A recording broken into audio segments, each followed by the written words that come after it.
battle all year was getting in the program. You know, there was a super strong class of 14 that had to get trimmed up to 7, and you know, one of the best classes, you know, the program's ever had. You know, with all of us being winners. So really think that was probably the hardest battle of the year, just getting in. But I was super excited when we found out.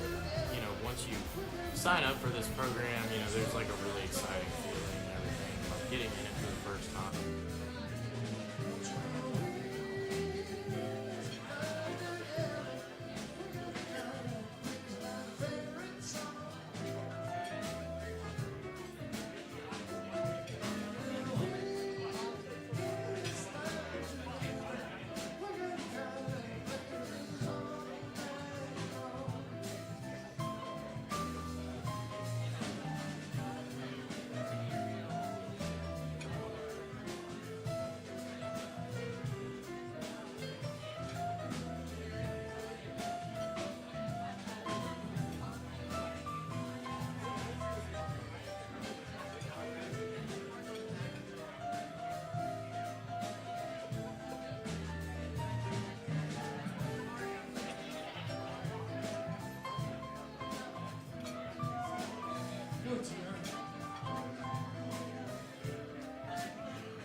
Let's give it up for David Show and our band over here. I think we nicknamed them the Kulwickiites when they first came up here, but they do a great job. And one of the biggest reasons that we keep on having them back, if you notice the genre of music that they play is like smooth jazz. And Alan, believe it or not, was a big smooth jazz fan. The next, before we really get knee deep into the show and everything, this is a special video that our friends at Racing America have put together about our spectacular class of 2023. Roll it if you would back there. Yeah, I think that was really the tightest battle all year, was getting in the program. You know, there was a super strong class of 14 that had to get trimmed up to 7, and you know, one of the best classes, you know, the program's ever had. You know, with all of us being winners. So really think that was probably the hardest battle of the year, was just getting in. But I was super excited when we found out. You know, once you sign up for this program, you know, there's like a really exciting feeling and everything, and like getting in it for the first time is really cool. But then knowing exactly what, you know, it entails and what follows, it was absolutely a no-brainer the second year to sign up, because I mean, I was like looking back on the year that I just had, and I'm like, man, I can't not do that again, you know, if I have the opportunity. I had a good time being part of the program in 2022, so I figured I'd give it another shot and try and go for that championship, and you know, just try again. I really enjoyed it, so it just changes me as a person and helps me out, and I feel like it's another thing that we could shoot for in the racing season.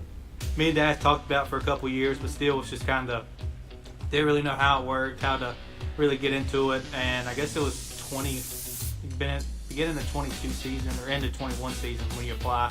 We applied for it and made it to the final 16, and we felt like we were happy we made it to the final 16 in our first try, and especially only having one late model season under our belt at that time. And we applied this past year and got in, and you know, I'm still excited about it. You know, it's one of those things that you can add to your resume, and you learn a lot from it. You meet a lot of people, and that's what racing's all about.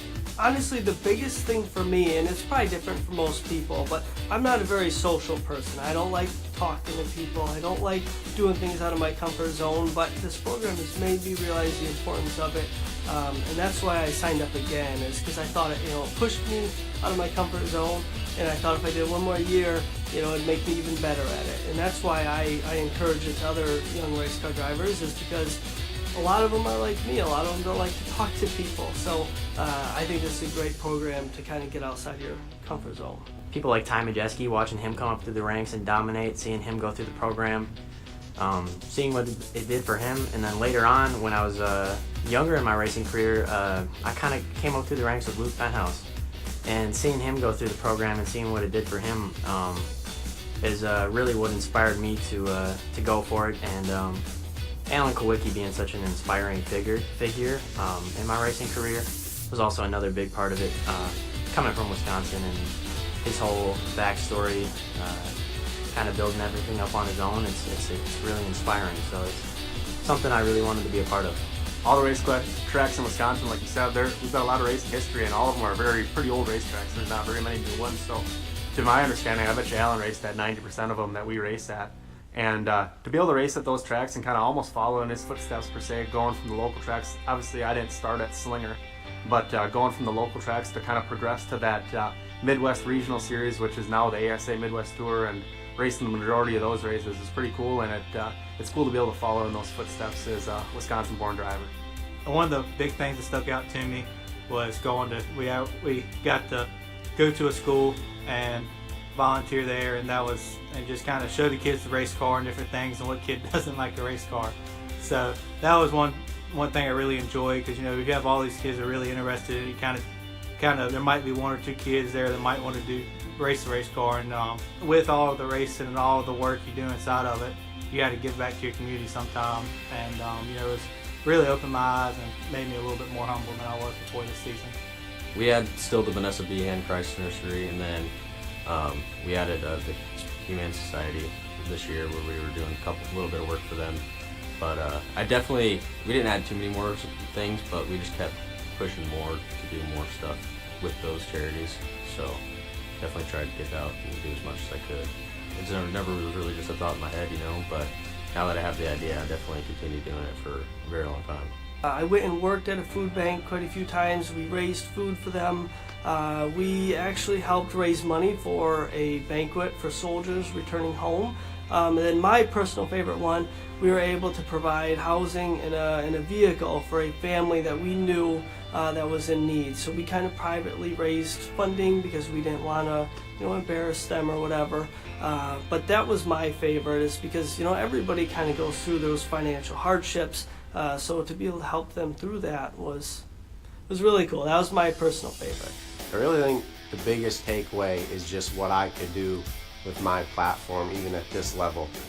What we were able to do with some of our community service work, off the track with fundraisers throughout the year. It was really amazing to me to see, even at, my level. You see the Cup drivers have their foundations and everything they're able to do, but even, what we're able to do, at a short track, late model level. So that was super awesome to see, and definitely something that I'm going to carry with me throughout the rest of my career. The biggest thing I've taken from Alan Kulwicki is he was an engineer, a mechanical engineer, and I went to mechanical engineering school and just graduated with my engineering degree. And to be able to see that apply to the race car is really cool. And I think that gives you a little bit of an edge up on your competition, not only really understanding the race car, but engineers is a very detailed profession in itself. And I felt like Alan kind of took that from engineering as well. He was a very detail-oriented person from everything I had heard. And that's something I try to take a lot of pride in on my race car. I have no problem working till 2 or 3 o'clock in the morning to make sure my race car is right, to ensure that I won't have to do things at the racetrack that should be done at the shop and are very important to be ready to go when you get to the racetrack. Because when you're there, especially these days, we don't have a lot of practice, and you got to be right when you get to the racetrack. And I felt like Alan did a very good job of that from everything I had heard. I know Alan Kulwicki made some of his own calls and stuff in the race car, and I make a lot of my own calls in the race car. And I lost that battle at Berlin race because I felt I had just a lot going on and stuff. So it kind of opened my eyes to, wow, I can't even do this at this level, but he was able to do it at his, at the top level. So just, maybe not learn more things about him, but almost respect him even more. One of the things that I read was Alan Kulwicki's credo, which was that you take what you have, do the best that you can with it, and work on making it better every week. And I really took that to heart for this season, and we had a lot of rough finishes this year, especially starting off the year. We had a couple DNFs, and I kind of just took it one race at a time. I said, I'm going to race as hard as I can with what I got every race, and then I'm going to work with my team to make it better every week. And I think that was a new perspective that I had this year that I really appreciated. I don't think I would have had without being in the program. I think it might have been lap 2 or 3 we got spun out, and South Boston's just such a hard place to pass. I'm like, these guys are so good. They have so many laps around this place and so much experience. I'm like, this is gonna be hard to just get a top 5 out of this. And luck played in our favor, and I think we got the lead with about 20 to go of the race and ended up winning the race. That was definitely the biggest one. Going all the way back and all the way back to the front was pretty cool. So that's one thing I'll definitely remember this season. Even back like when you're racing against for a championship with like in your own series, you know who's where and who you need to beat and what you need to do to be better. But it's kind of hard to, learn what everybody else is doing across the country. We had a stellar class this year. I was so it was like almost frustrating because like literally everyone in the class was winning. So there was no, I guess breathing room for any of us. We're competing against each other at a really high level, and every one of the drivers that are in this class are like, they're A+ drivers, very, very good drivers. So it made it fun and it made it challenging, and I think it makes every driver all the way from 7th to 1st proud to be where they are, because if you look at literally every driver's season that has been in the program, like there's nothing to hang your head about. There was a stretch of this summer where it was all out, because we had to run 2 cars, 1 car Saturday and 1 car Sunday, plus tack on, going to a school or going to an event or doing something, that pretty much loses the majority of a day, traveling to do that. So, by the time you clean 1 car on Monday, clean the cars on Monday and service them on Tuesday, and go to a school on, Wednesday and set one up Thursday and set one up Friday, there's not a lot of room for torn up body panels and errors and things to happen. So definitely felt like, the pressure was on all year, but, when you click into that mode, it's just what you're doing and what needs to be done.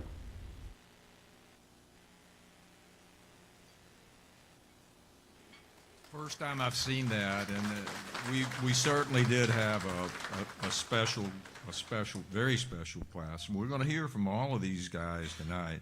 But just a little overview of, like, I guess you could call it the State of the Union address for our organization, is that proven track record. Wally had spoken about securing sponsorship, and hopefully next year when we get up here that will be the case. But the history shows that during our 8 years, of course, we were not operational during the COVID year of 2020, but during our 8 years, that we've had a total of 41 different drivers representing 17 states and 2 Canadian provinces that have come through and worn Allen's colors.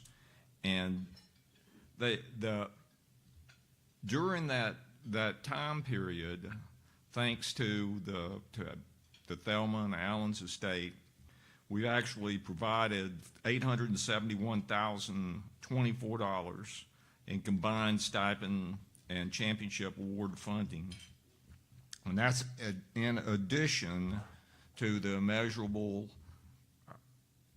we give them stuff that really is not, it's immeasurable. And the PR support that we give them, the marketing advice through the years, we've had Tom Grady from any legal standpoint, Tony Gibson and Paul Andrews have always been there for any kind of support that a crew chief could give. Financial, Jan's always been available, and it's just worked out so tremendous. But in return, if you saw that video right there, the community service that these guys give has just been so outstanding and heartwarming. And I don't think that any of us, when we started this venture, really realized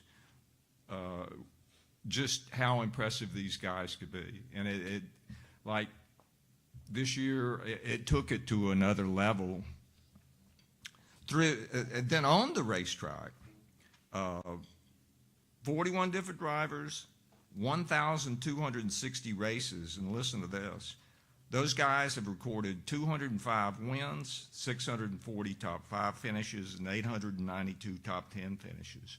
So these kids, they get it done off the racetrack, and they certainly get it done on the racetrack. That said, I want to bring the voice of RacingAmerica.com, Alan Dietz, up to the stage, and Alan's going to sort of give us, I guess, State of the Union of the relationship that we've enjoyed so many years now. Well, that's a sad, sad state for Racing America if I'm the voice for Racing America. But, you know, you hear a lot the expression, your cup runneth over. And Larry Mack's sitting here, and I see him, and I think back to when I first started working in this business back in 2001. And in my case, the suit runneth over, but I'm very happy that for another year I was able to button my pants. And my wife was like, "Don't you think it's time for a new suit?" And I was like, "It will be if I can't button my pants, so we'll see what happens next year." That says a lot more, though, about me than you need to know. But as Tom said, you know, we're really glad that Racing America's been the official media partner of the Kulwicki Driver Development Program since its beginning, back even before we were Racing America, back when it was Speed 51, and we look forward to continuing and growing our relationship in the future. After 8 successful years, this program has proven to be one of the preeminent driver development programs in North America. There's nothing else like it. You don't have to bring any money to the table. And if you're selected as one of the drivers, they actually provide you funding, plus assistance with PR, networking, and media exposure, among other things.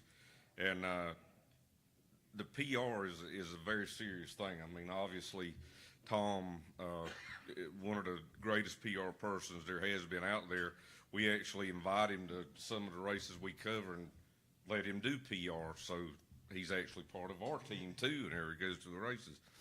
You can ask any driver who's been part of the program, and they'll all tell you it was a valuable experience. They became a better, well-rounded racer by being a part of it. We look forward to talking to all these 2023 KDDP class members tonight.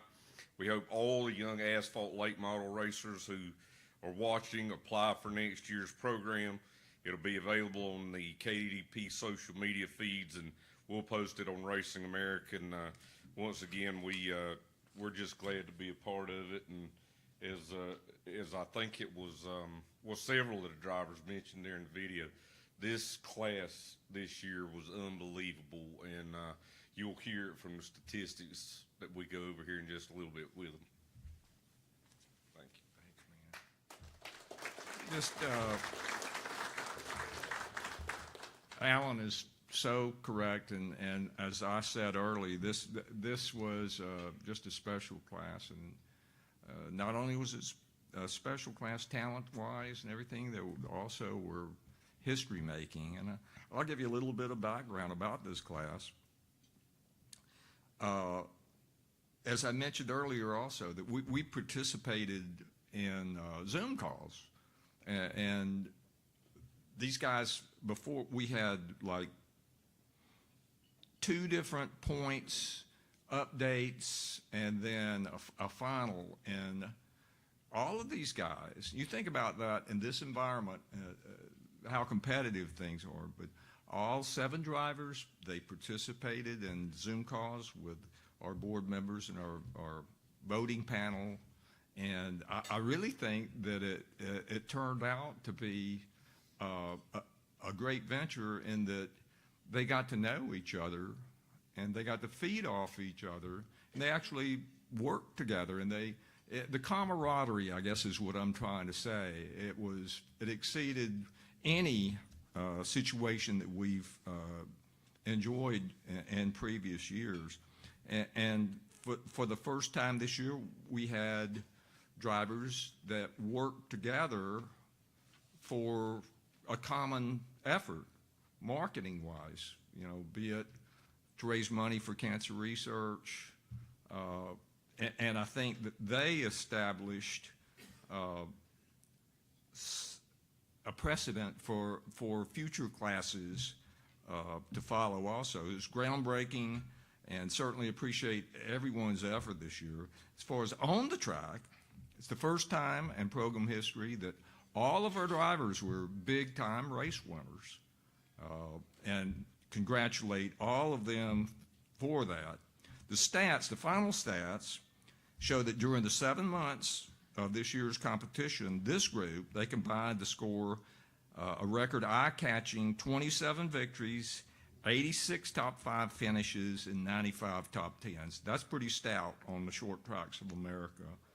So we're going to get to meet these guys, and you're going to get to hear from them, but there's one person that's missing out of the crew up here. So to help us with all the presentations, I want you to please welcome to the stage, and I coined this phrase, and I think she appreciates it, but I call her America's short track racing sweetheart, Jess Ballard.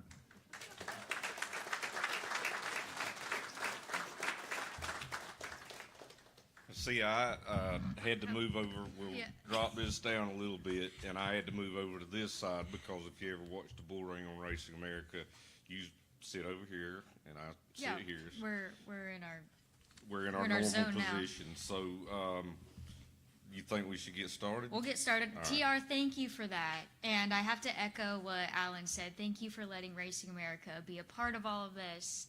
Let's get the party started. All right, let's go. All right. Finishing 7th in the 2023 Kulwicki Cup competition is Levon Vander Gees of Merrill, Wisconsin. Levon's off-track community service work this season saw him do everything from coaching young racers at Slinger Speedway to working with the local food pantries in his area. Many folks don't realize that in addition to being an engineering student and a racer, Levon also stays busy when he can on the family's cattle and hog farm, and they donated meat to the food pantries. On the racetrack, Levon's highlights included a super late model victory at Golden Sands and 3 top 5 finishes on the ASA Midwest Tour. Overall, in 20 races, Levon scored 1 win, 5 top 5 finishes, and 11 top 10s. With 282 points, let's welcome to the podium Levon Vander Gees.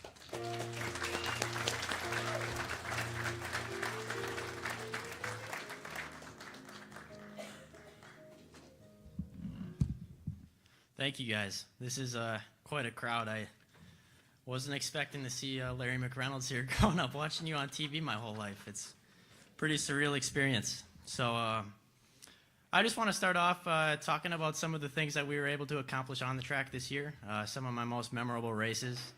Obviously, we were able to get that win at Golden Sands Speedway this year, and that was a really special race because we had a rough start to the season, and they came at a time where my team was really in need of some momentum. So it really came at a good time to get us that momentum and give us some confidence back that we had lost at the start of the season. So I thought that was a really memorable one. And then I also want to talk about my top 5 run at Slinger this year in the Slinger Nationals. That was by far the most competitive race that I did this year, I think. I counted 8 NASCAR drivers in the field, including 4 Cup drivers.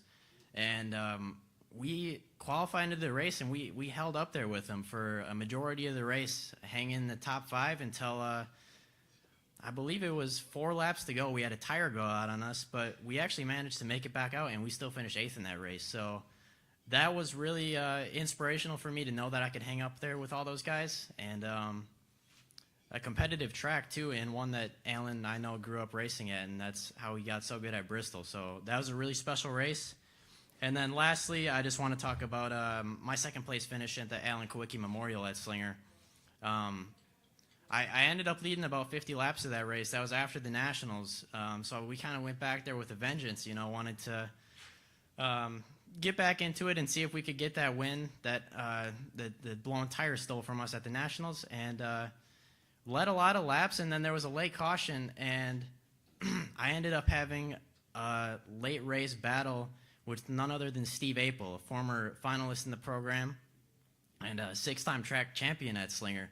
And honestly, thinking back on it, I finished second in the race. He got me, but I think I almost got more out of that second place finish than if I would have won it. Just with that battle with him, I think gained me a lot of respect from a lot of drivers. It gave me a lot of respect from him, and it was just a cool experience. You know, he's a great guy, and there's no one else I'd rather lose to there. So maybe we'll give it another shot to get him next year. But I also just want to address we had a lot of DNFs this year. We had 8 DNFs, but in a time like that, it makes me really happy about the crew and my parents and my sponsors that never give up on me during times like that. I'm really lucky to have the support group that I have.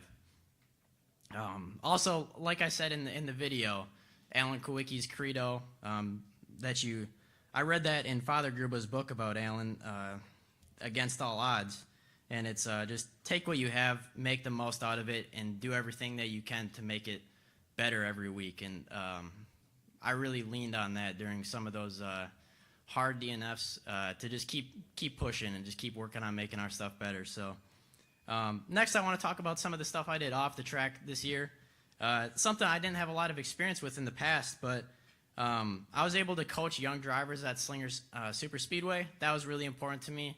I've always been really passionate about helping out the young drivers in the sport because that's where all the racers come from, is from being young and getting into it in the Bandolero Series, Legends. And without that, the sport, we need those young drivers to keep the sport going throughout the years. So that was cool. And then I also was able to raise a lot of money and food items for different food pantries for Peyton's Promise. I set that as a big goal for myself this year to help support food insecurities. We ended up raising over $1,000 in 200 food items in a driver door giveaway where I got former KDDP finalists to sign a door, and then we raffled it off at Slinger. And I got to do different car shows and all that. And some of those rough patches of the season, in the past, it was always just about going to the track and doing everything that we could to win races. But during those rough patches, it's easy to get discouraged, and I think that the off-the-track stuff really added another layer of depth to the season that I haven't had before, something to lean back on, and it added another layer, kind of more meaning to it, which I really appreciated. So I just want to end off my speech by giving a sincere thank you to all of the board members, Tom Roberts, Casey Campbell, Father Gruba, Ryan Zeck, Jim Roth, everyone that's a part of the program. It's really selfless what you guys do, and I think it's helped me grow a lot as a driver and as a person. And also, congratulations to the champion, Max Cookson. This was an amazing group of drivers to be a part of, and I'm really proud of it. This is going to be a year that I'll remember throughout the rest of my racing career, and probably for the rest of my life after that. So thank you, guys.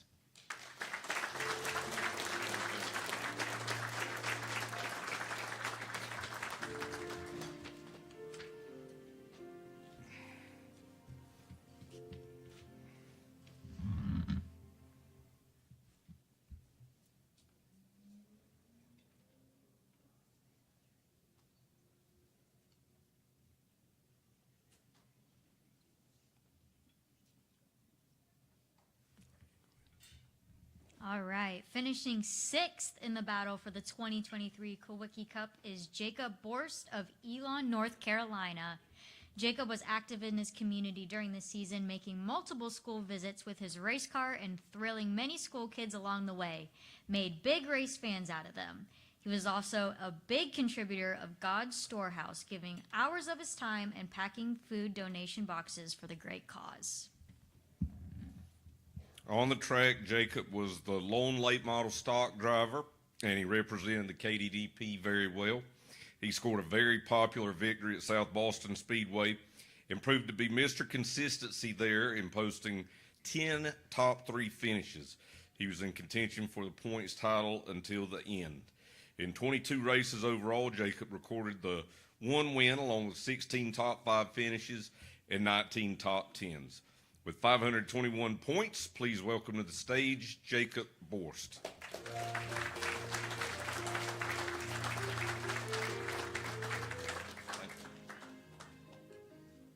Hey everyone.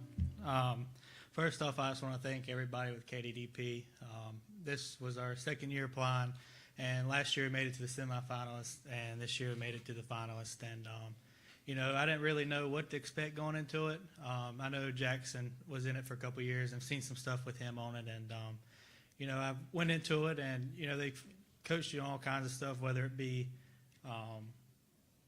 doing presentations, whether it be doing on-track activities, off-track activities, really teaching you how to be a better driver for the community.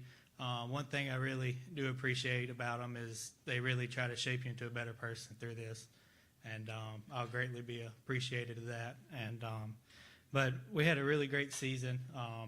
We started off really good, and throughout the season we started to try new things and just trying to find that little edge. I feel like we just needed a little bit more. And we feel like we kind of got in a low spot throughout the season and struggled for a little bit throughout the season. And about 2/3 through the season, we finally figured it out. And, through those times, it was really challenging. And, it's in racing is really hard to lose motivation and drive in it when you're not really doing that great. And, having the other 6 drivers and everybody here to help you keep moving on or keep motivating you and pushing you to be better. And I'll be appreciated of the 6 other drivers I was in here with. They were great drivers, but they were really great people. And it was a pleasure meeting all of them in person the last 2 days. But on track, I think we scored, I think it was 8 second-place finishes. And I felt like we could never really finish the deal. And I feel like this coming year we're building a new car and we're just trying to do even better this coming year. And I feel like we learned a lot this past year, just a kind of a learning year for us. And, in racing you need a lot of learning years. So we raced at 5 different tracks, and I think 3 out of the 5 we finished top 3 in. So, they're all different variables in each track, and, traveling and going to different tracks, you'll learn a lot. And, it was just a really great season on track for us. But off track, we kind of partner with God's Pit Crew and God's Storehouse. They're out of Danville, Virginia, kind of about 40 minutes where we're from. And we did anything from handing out food boxes to packing food boxes to donating food and just helping the needy. They're a really good organization, nonprofit organization, and just was real grateful to be a part of them. And one thing that I feel like I really learned this season going into it is, really humbled me this season, seeing people in need. And it was a great year. And it's one year that I'll never forget.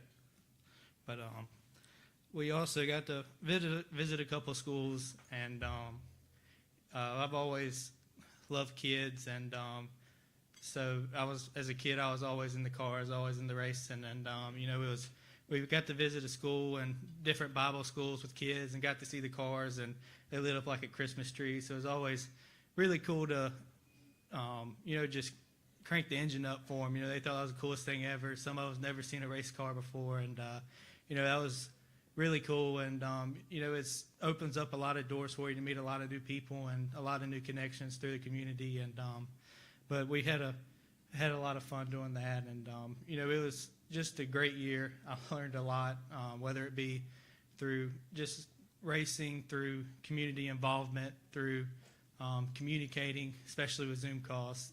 That was definitely a struggle because I'm not good with electronics. But it was a great season. I want to congrats Max. You had an awesome season this season, and you supported all of us throughout the season, and was a great role model for all of us. And the other 5 contestants, I just want to congratulate y'all, and it was an honor to be a teammate with y'all. Thank you.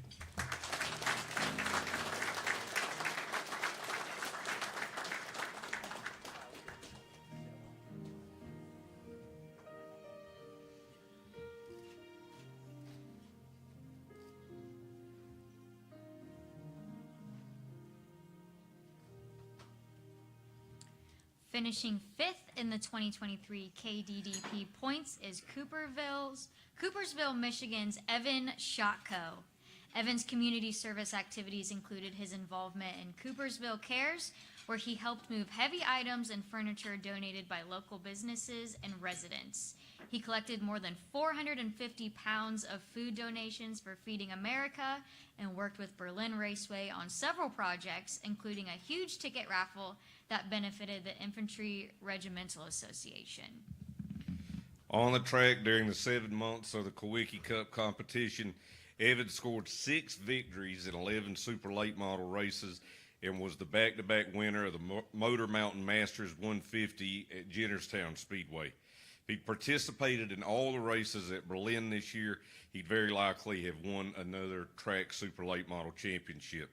Overall, in just 14 races, Evan posted 6 wins, 9 top 5 finishes, and 10 top 10s. With 621 points, please welcome to the stage, Evan Shotko.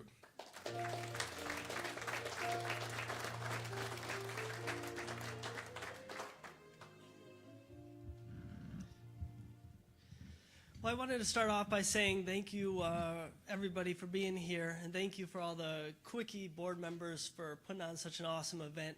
I mean, this is a once-in-a-lifetime opportunity to be here talking in front of everybody. But one of my favorite moments from this year, it wasn't necessarily a happy moment, but it was at the Battle at Berlin 250. We had a great car. Everything was coming together. We got quick time. We were really happy with how things were going, and there was a late race caution right at the end. And, I had everything calculated out where, I had 2 gallons left in the fuel cell, so we were lighter than everybody at the end. And what I forgot to take into consideration was, the fuel burn off with the new set of tires and everything, and it just didn't work out. We ended up finishing 3rd. And then, we got out, discussed with my dad what I thought happened, what we can do better for next time. Then I looked to my left, there's Bubba Ballard up in Victory Lane, and then, right in front of me is Chase Elliott, and right behind me is Josh Berry, and that was like just a rush of emotion right there, which I'm not a very emotional person. I hate losing, but to me it was like, wow, that is really cool. Just a few years ago, we were just, another field filler, and now we're expected. We expect to be able to beat those people at our home track. So it just makes me really proud of where we have, ended up, in the direction that we're heading. We don't come from a lot of money. We work for everything that we have, and I even started my own business working on race cars. We started manufacturing race cars to help pay for this. It's not a cheap thing. We're very lucky to be able to do this. And this is my 2nd year in the program, and it has taught me so much along the way. I'm not a very social person. I don't really want to be up here talking in front of all you right now. But now that I'm up here, I realize how cool of an opportunity this is. I mean, Larry McReynolds he's sitting right there. That's pretty cool. I mean, every Sunday growing up, I got to watch him. But in the community service things, we don't do enough of it. I have such a small platform, but some of the things I was able to do with that small of a platform, if everybody just did a little bit, I think it could go a long ways. So thank you guys for having me for another year. I really appreciate it, and these are memories that I'll have for the rest of my life.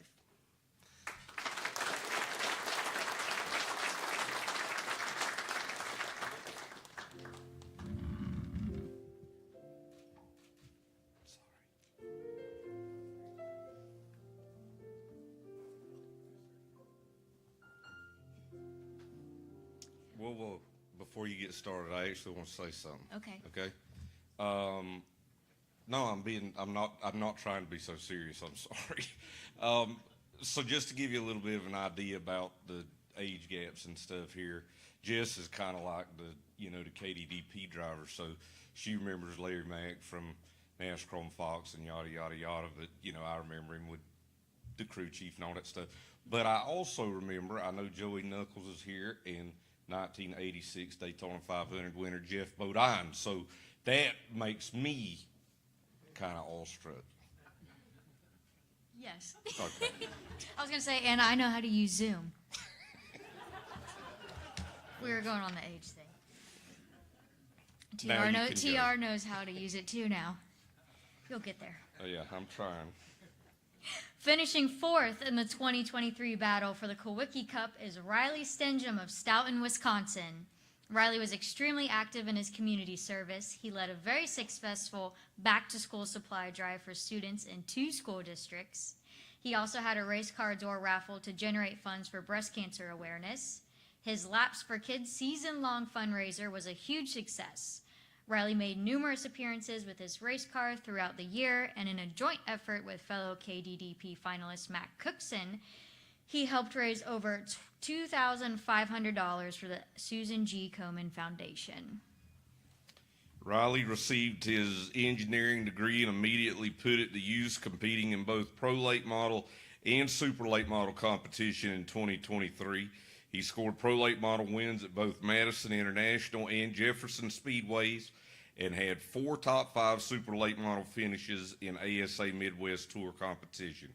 In 29 races from April 15th through November the 15th, Riley scored 2 wins, 16 top 5 finishes, and 20 top 10s. With 633 points, please welcome to the podium now, Riley Stenjem.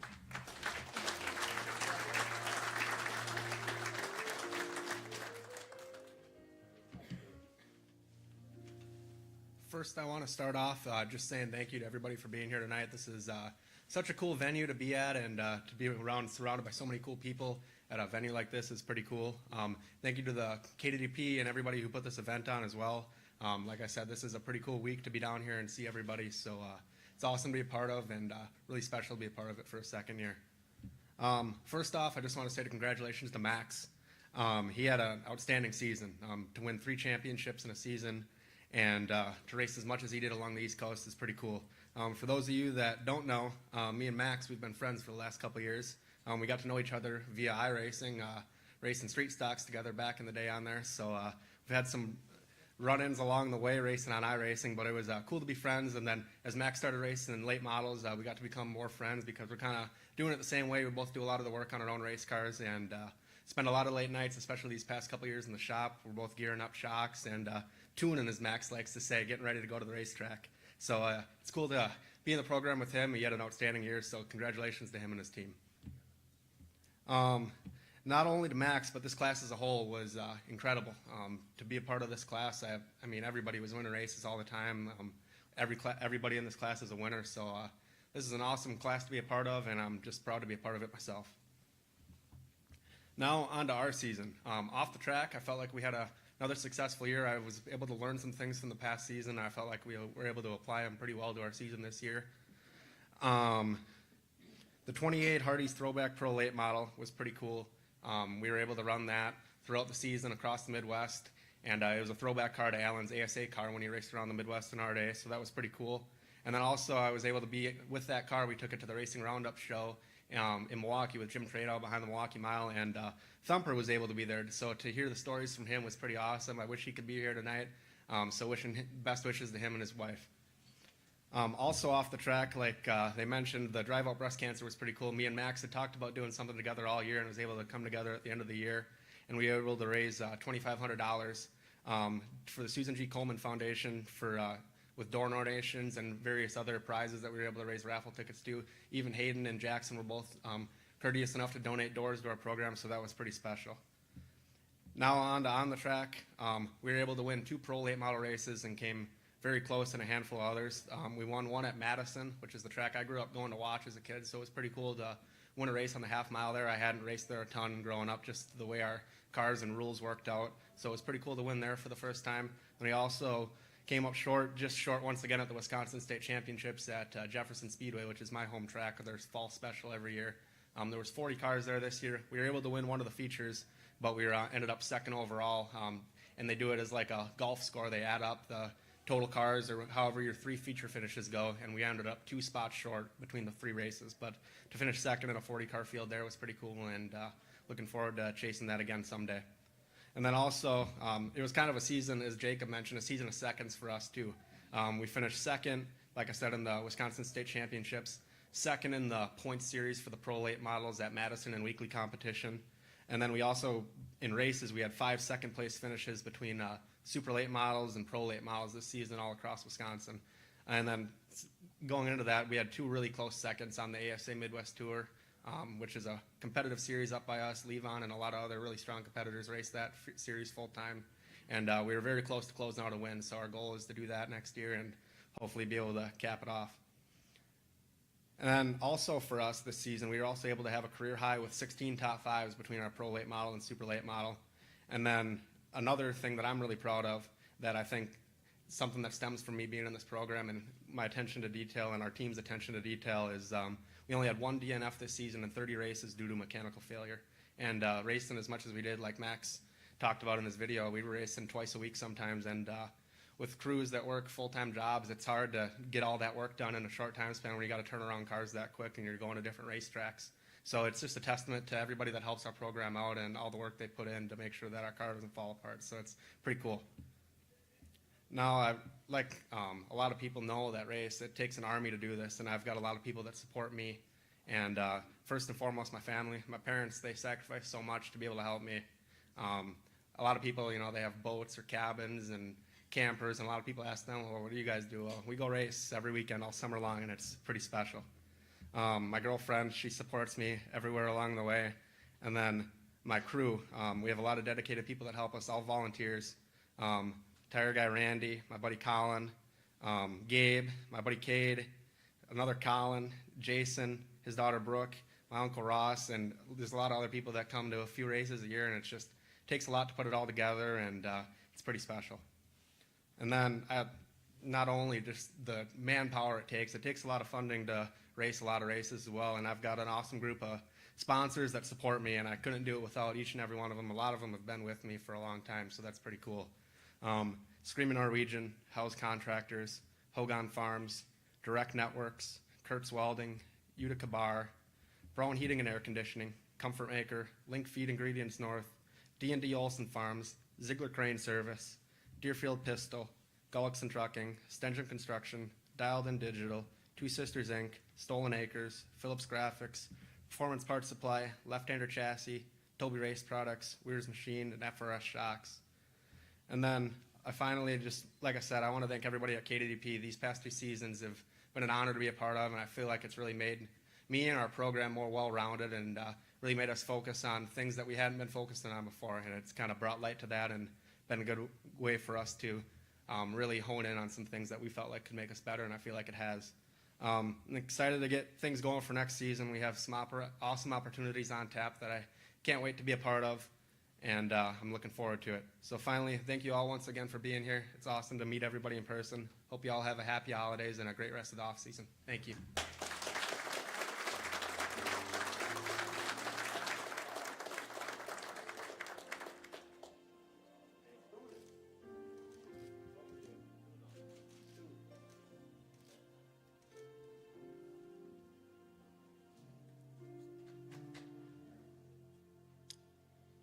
Finishing third in the final 2023 KDDP point standings is Jackson Boone of Franklin, Tennessee. Jackson contributed to his community during the 2023 season through several activities. He raised money for the Box 55 Association, participated in a 5K for the Wounded Warriors, enlisted a special crew member for the Autism Speaks during the All-American 400. For breast cancer awareness, Jackson and his Fathead Racing team did a special pink wrap for the race during the October races. He was also very active in the Save the Nashville Fairgrounds Speedway campaign. I'd like to also add before we get to his statistics that our next 3 drivers, you could see most of their races on Racing America this year and will be able to again in 2024. And for our other guys, the Slinger Nationals and Snowball Derby and Oxford 250. So just wanted to get that out there for you folks watching at home. Competing in both pro late models and super late models in that sharp looking car number 7, Jackson won 3 pro late model features at Nashville and 2 at Five Flags Speedway in Pensacola, as seen on Racing America. He also scored 3 top 3 finishes in the Blizzard Series for Super Late Models at Five Flags, while winning another track championship at Nashville. It wasn't among his goals this season. He wound up coming only 1 point shy of pulling it off. In 17 total races during the KDDP competition, Jackson recorded 6 wins, 12 top 5s, and 14 top 10s. With 728 points and finishing 3rd this year, please welcome to the stage Jackson Boone.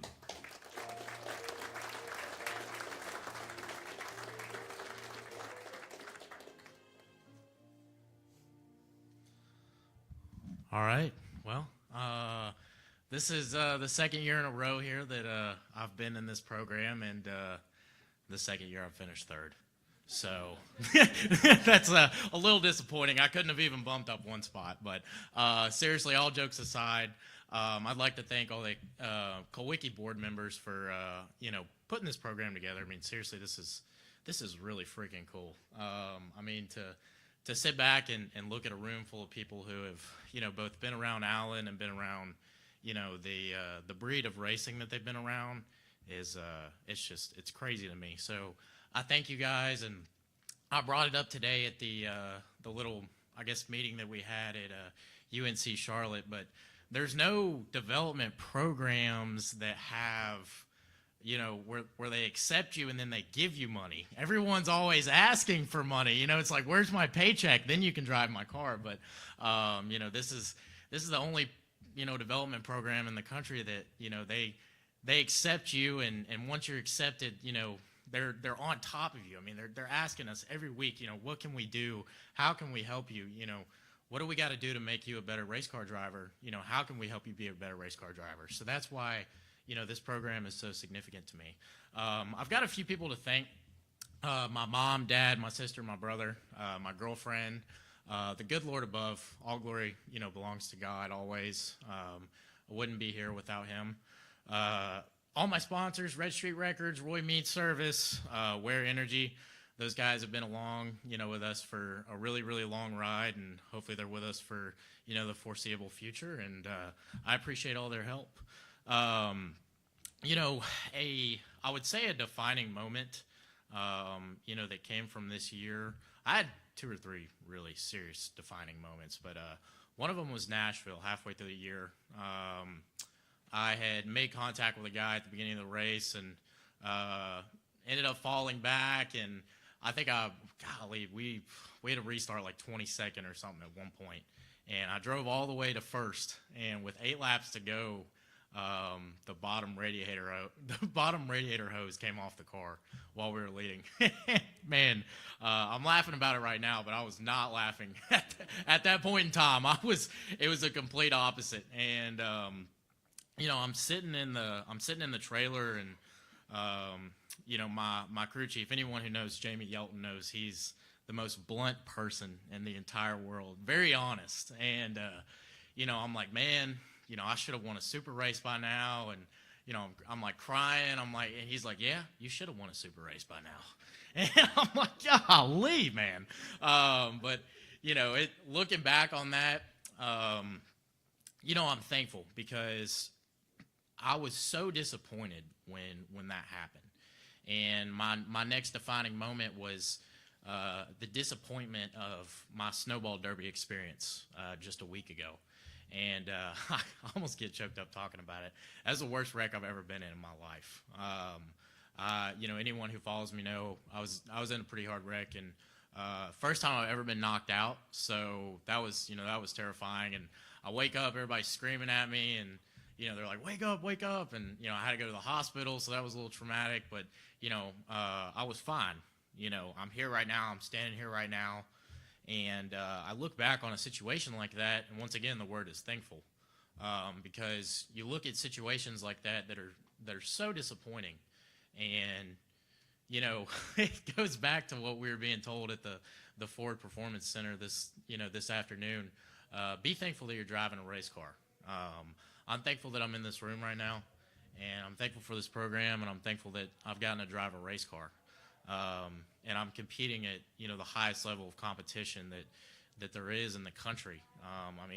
We just went to the snowball, and I qualified in the race with ease. And there's Cup drivers in there. There's Cup drivers that are struggling to make the race. So, you know, to look back on all the accomplishments that, you know, I had this year, all the wins, all the top fives, you know, and to even think about having any kind of disappointment is ridiculous because, you know, I hold myself to an extremely high standard, but I think, you know, when you think about the things that, you know, everyone in this room gets to do, you know, versus, you know, the opposite, I guess that is, the only word that comes to mind is thankful. So I'd like to once again extend my gratitude and extend my thankfulness to the KDDP board members and everyone in this room for coming here tonight. Max, congratulations. This is a huge deal, man. So, you know, soak it in and enjoy the win. And, yeah, I'd like to thank everybody for coming out. Thank you, guys.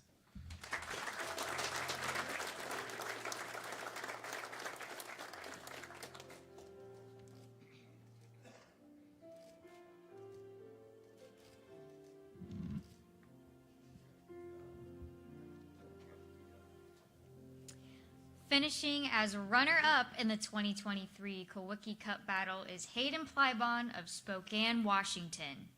Hayden worked a full-time job this year and put together a super successful season on and off the track. Among his community service activities were numerous fundraisers for the Vanessa B. Hand Crisis Nursery in Spokane, with one project producing $1,500 and a huge donation of supplies.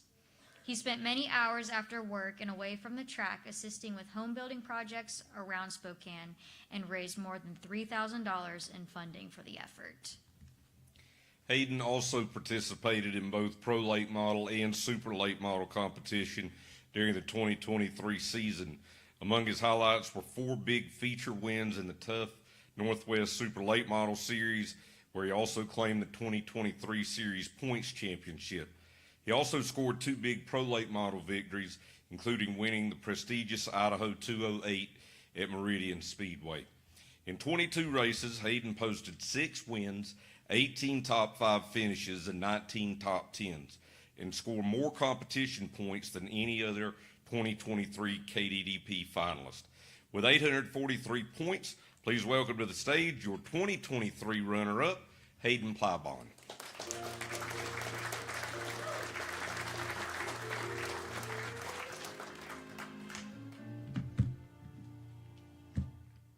I just want to first off thank everybody for being here and congratulate the Final 7, especially Max.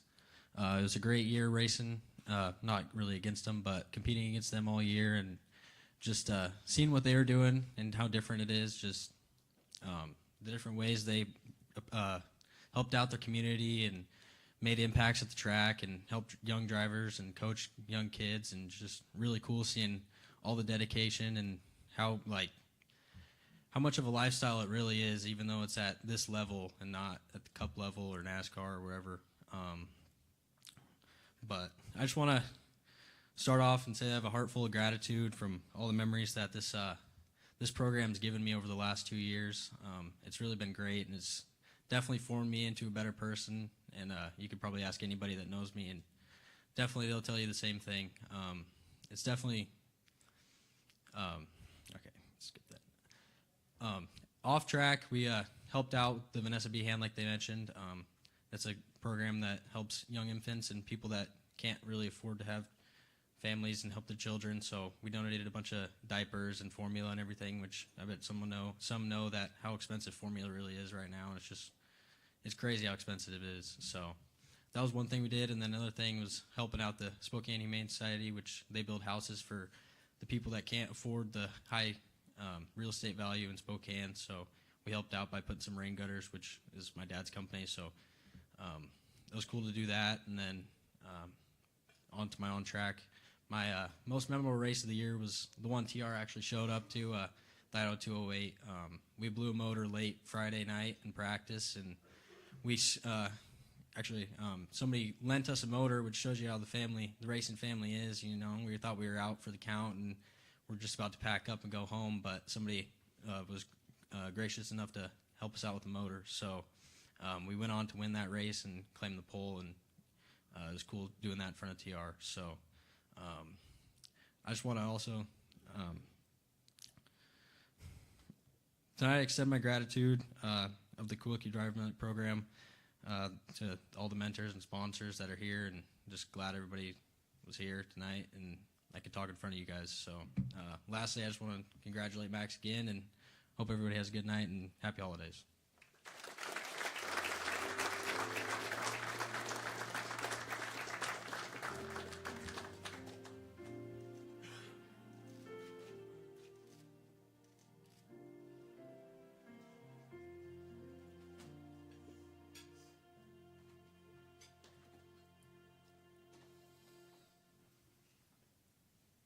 Who's missing?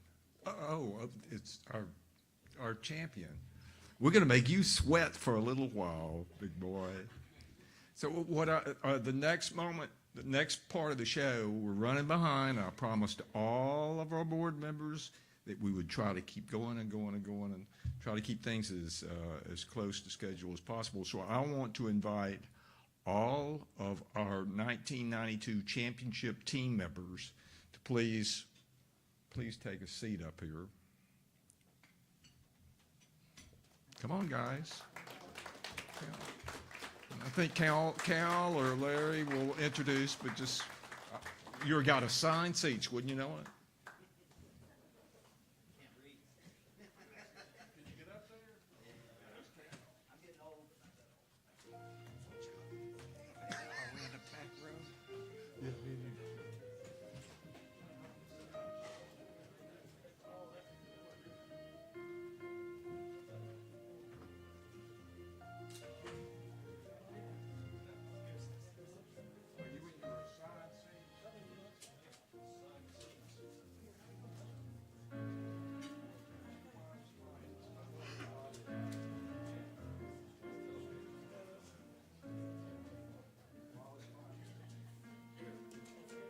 Testing. Did that come on?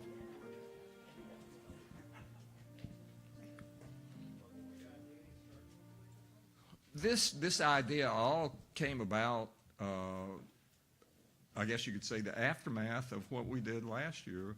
You know, we had Larry Mack, the players that were involved in the '92 championship battle.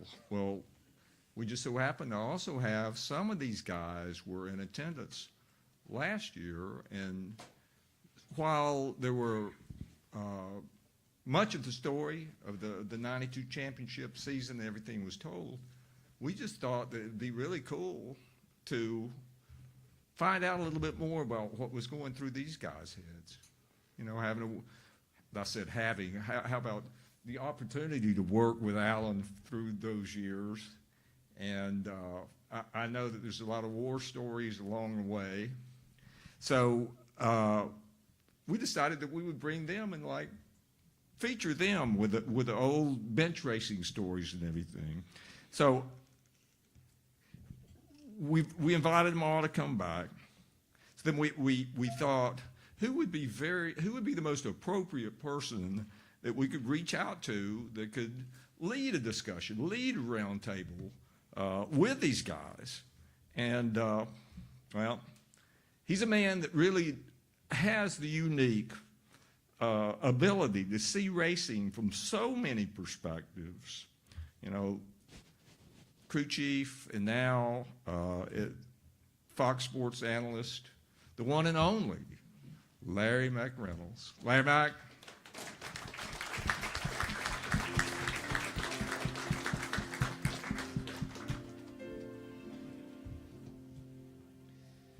Thank you, Tom. Yeah, I had a lot of skin in the game in 1992 from different perspectives. But I've got to say, this group right here, racing against them in 1992, even 91, 93, you might go out there and you might out-qualify them. You might go out there and you might outrun them on race day. At the end of the year, you might outpoint them, which nobody did in 1992, but I can tell you firsthand, nobody was going to outwork this group right here. I thought the 28 group worked hard, but I promise you nobody worked harder than this group right here. And, You know, 18 years as a crew chief, I hated losing much more than I enjoyed winning. And it was pretty devastating to head to Atlanta Motor Speedway, the final race of the year, the Atlanta Journal 500 in November of '92, with a 30-point lead over this 7 group, and to leave there finishing third in the points because we were caught up in an accident with less than 100 laps to go. But I've got to say, if there's a group that we had to lose to, and I bet Joey Knuckles would confirm this, we were okay losing to this group of guys right here. Before we start this round table discussion, I would not have come here with the intentions of telling this Alan Kulwicki story, but I shared it downstairs. Tom Roberts said, "You got to tell that story." It's like, "Are you sure, Tom?" He said, "You got to tell this story." So Alan and I were actually pretty good friends. And the Speedway Club, and that's what made me think about it, is when I pulled into the parking lot tonight, the Speedway Club. So this would have been 91, maybe even 92. My wife and I periodically would come over here in the middle of the week and have dinner at the Speedway Club. Well, this particular time, we're in there, and I bet you there's probably not 4 groups of people in there. And lo and behold, here comes Alan Kulwicki and his date. And he kind of looked at me like, "Oh no, I can't believe somebody else is here from NASCAR." But they were over here, Linda and I were over here, and we kind of respected that it was our night away. But I kept looking at Alan's date. She was dressed to the 9. I mean, absolutely dressed as good as you could be dressed to go out to eat.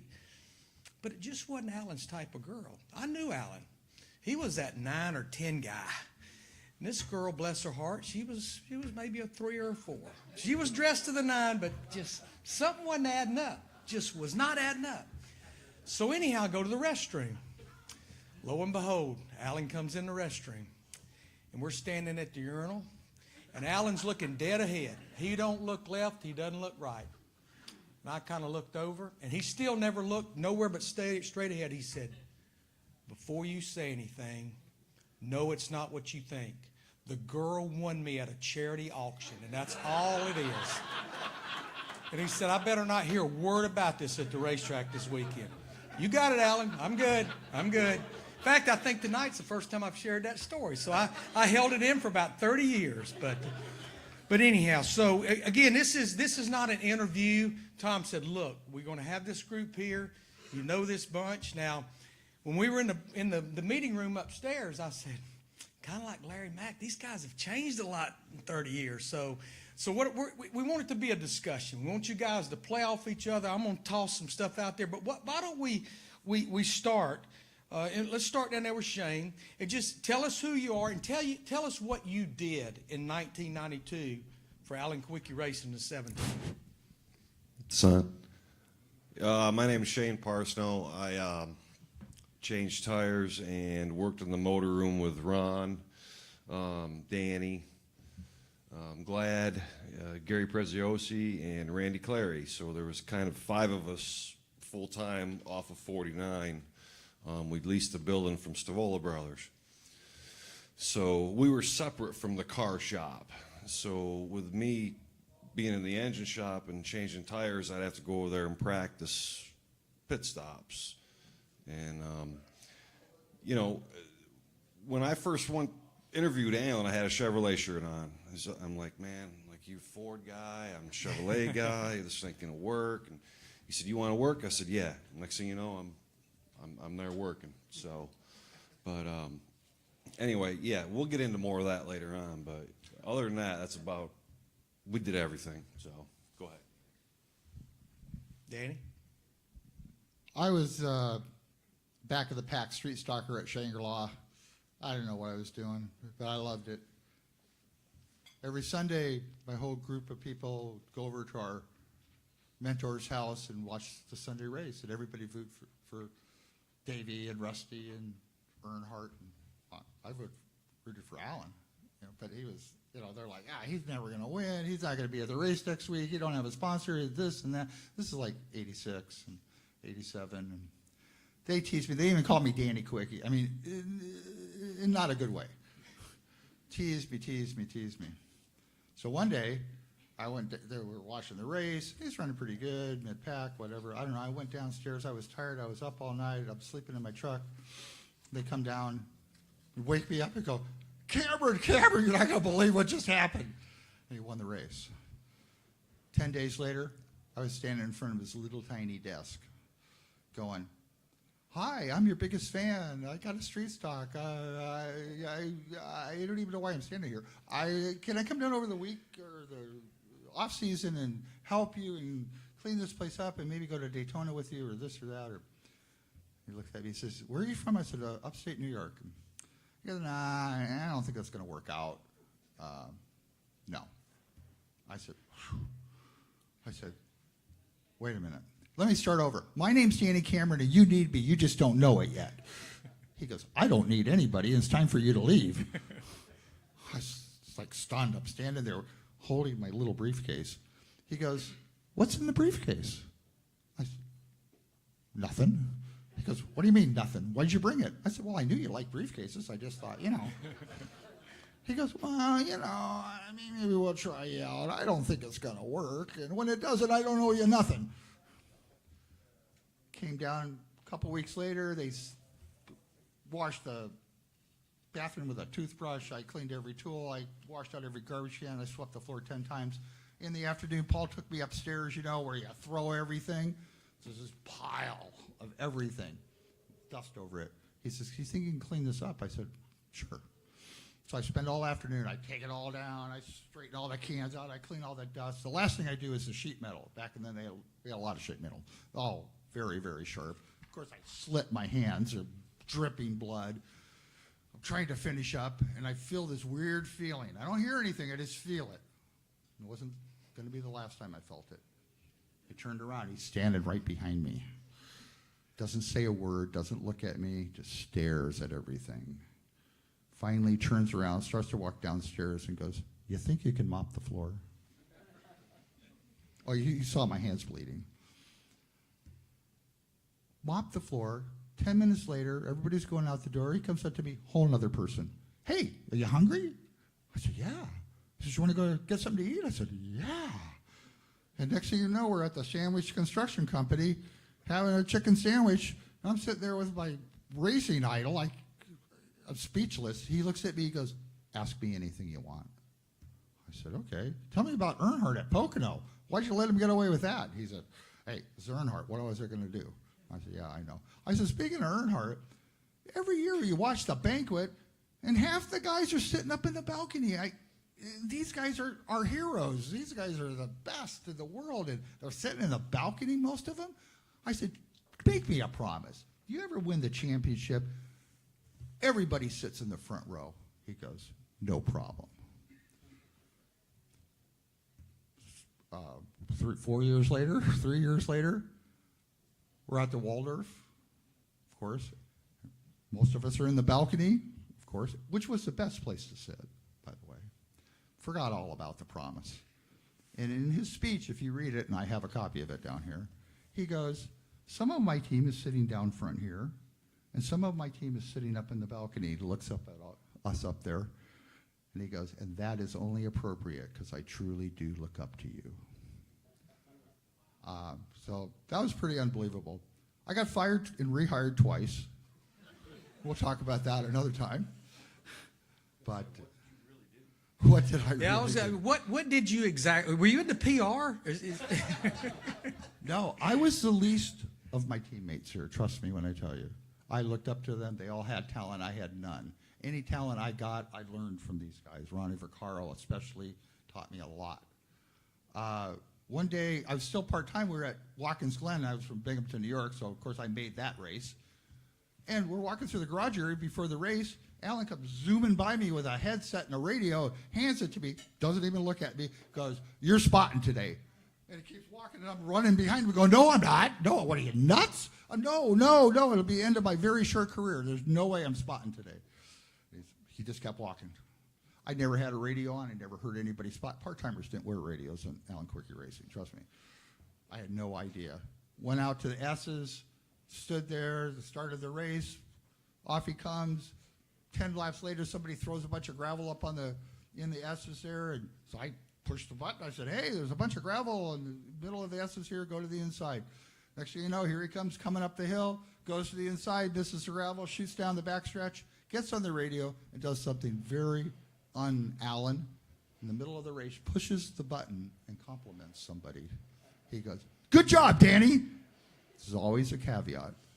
Keep it up. And I was sold. I was sold. I was ready to be the spotter. And I was lucky I got to. So I'm the luckiest guy in the world. But I am the least of all these people sitting up here. Trust me. I look up to them all. Thank you.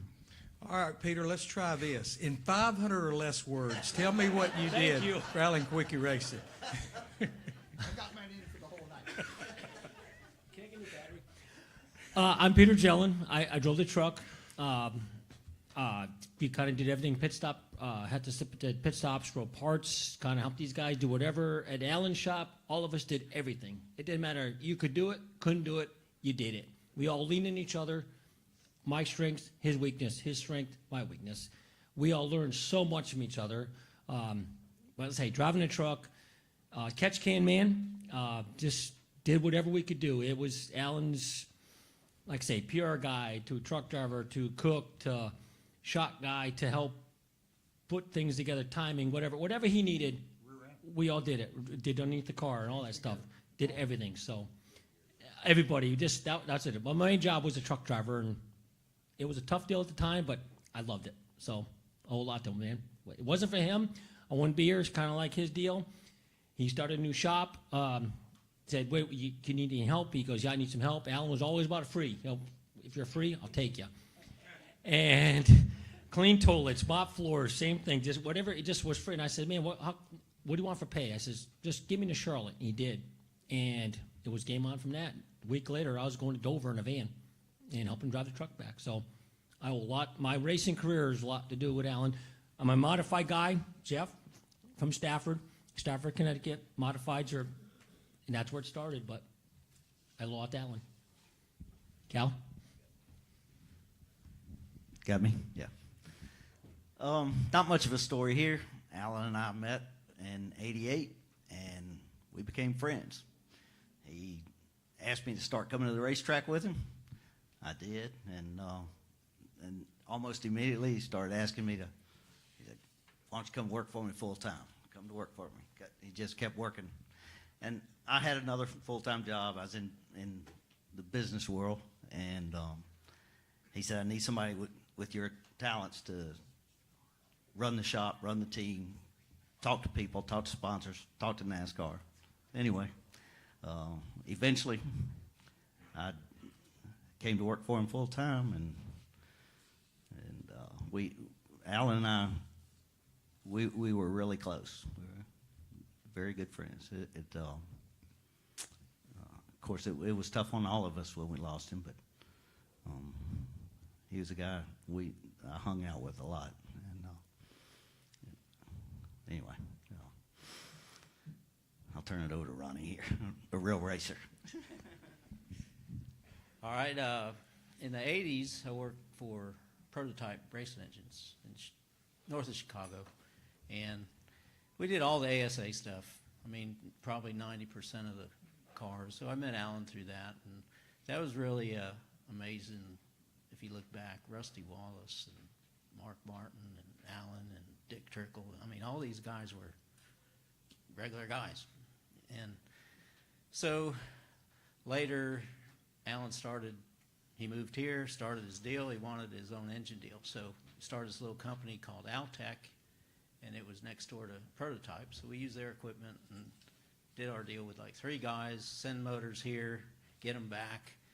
Sometimes he'd make them pull them out after a race because we needed it back to race that week, or that was our qualifying motor the following week. So we had 3 to 4 at one time together, and that was it. So got in a car wreck, ended up here, couldn't function very well, broke pelvis, broke my leg, broke whatever. So actually Ted Musgrave brought a flatbed trailer to our shop, loaded it, we brought it here, rented the shop Shane talked about, and we're in business. We're building motors and covering our deal. It was 100% better being close by and doing our deal. And I don't know, Alan was, you know, we're all business. We did the most with the least. And I can't let Danny go. He was a drinking buddy. That's all he was. And one afternoon, he was sleeping under a bench. So you can't get away with this now, but I ethered him and lit him on fire. That woke him up. But that was one of his deals he got fired over, I think. Well, he didn't get fired. Anyway, I've said He's got a mic back. Lacquer thinner. It's really fun. Yeah. Anyway, we had fun, but we were there a lot of hours, and everybody kind of looked out for each other, and we did a lot. And I told Jeff, sorry I wasn't around. That'd have been another memorable deal to do stuff for him, but I never got the opportunity. No. Anyway, I'll pass it to Joe. All right, I was just front tire changer on pit crew and general mechanic. Like I say, you know, everybody did everything all the time. I just worked weekends and showed up at the racetrack every Friday and helped get it in the show and try to win races. Pretty much it. Joe, before you give it, why did I see on the list you also had listed personal psychologist? What's that all about? Well, Alan was a handful, you know that. And I guess it was my job to keep him cool when he got out of hand. Okay, I just saw that on your list of duties you did. So. Right. Yeah, I had to calm him down a few times. Crazy. That's why he kept him calm. When nobody could talk to him, the rare occasion that he went completely insane in the middle of the race. We all pointed to Joe. Joe kept quiet. Joe was the only one. Well, he's the biggest guy up here. That's right. Yeah, I had to help him out a few times too. So my name's Tom Mount, and I worked for Alan not too long. I was a year to the day of his passing there. April Fool's Day, I actually started. But so I worked in the back. They stuck me in the back building race cars, and I'd go to the track on Saturday, race day, and partway through the year, I took over the jacking duties, and it was pretty cool. When it took him, a month for him to hire me. I talked to him. He called me and had his name on my answer machine, which I thought it was the coolest thing to have a cup driver call me, and here he is on my answer machine. But when I went to talk to him, we dickered over nothing. He tried to get me, for nothing, and it was like, it took a month for him to finally commit, and I still was getting nothing, and but it was pretty cool. It was probably one of the coolest times of my life, that's for sure. Thanks. Well, my name is Scott Williamson from Missouri. I had a friend, Ronnie Hoover, worked for Raymock Racing, and got my job through Alan and Hoover talking to one another. Got together with Alan after Daytona in '91, and he said, we dickered back and forth for a while, and finally I told him, all right, I'll come to work for you for a month for nothing. And after that, if it don't work out, you go and I go. And after the month was over, he came and handed me a check and said, you're hired. So I was there, and like Joe's general mechanic, all the suspension and brakes and all that's what I took care of. And told him first on I did not want to go over the wall, and he said, that's fine, I got that covered. And so I cleaned the windshield and brushed off the grill and spent my time doing whatever he needed to be done, and just did what, if he asked you to do something, you go do it. So that's kind of how it worked out. And we raced and won. This next topic I'd like to toss out there, and I'm sure all of you can weigh in. And, again, I became friends with Alan. Him and I would talk in the garage area a lot. And I know we'd be somewhere like Richmond, and he'd come down there, still have his helmet on, going, "So, Larry Mack, are you going to qualify on stickers or scuffs?" "I don't know, Alan. We're probably going to qualify on scuffs." "Well, Larry, how many lap scuffs?" "I don't know, maybe 1 or 2. "Well, Larry, is it going to be 1 or 2 hard laps or 1 or 2 easy laps?" "I don't know. I just don't know yet." "Well, what are you going to do after you scuff? Are you just going to have him ride around and cool him down?" It's like, "Alan, I don't know. I got to get through practice first." So I guess what I'd like to tee up is give us some examples of how his work ethic was just very, very excessive. I think probably all of you can weigh in on that. Because not only did Alan talk the talk, he walked the walk. We never put a qualifying lap together.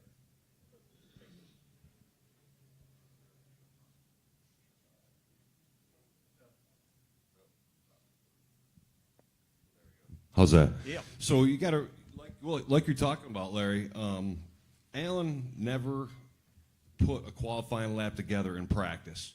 He would run 1 and 2 as hard as he can. He'd coast to a 3 and 4. He'd get comfortable in 1 and 2. And he says, "Okay, I got 1 and 2. Then he'd go down and he'd work on 3 and 4. And he would never put, and this drove Dale Earnhardt nuts.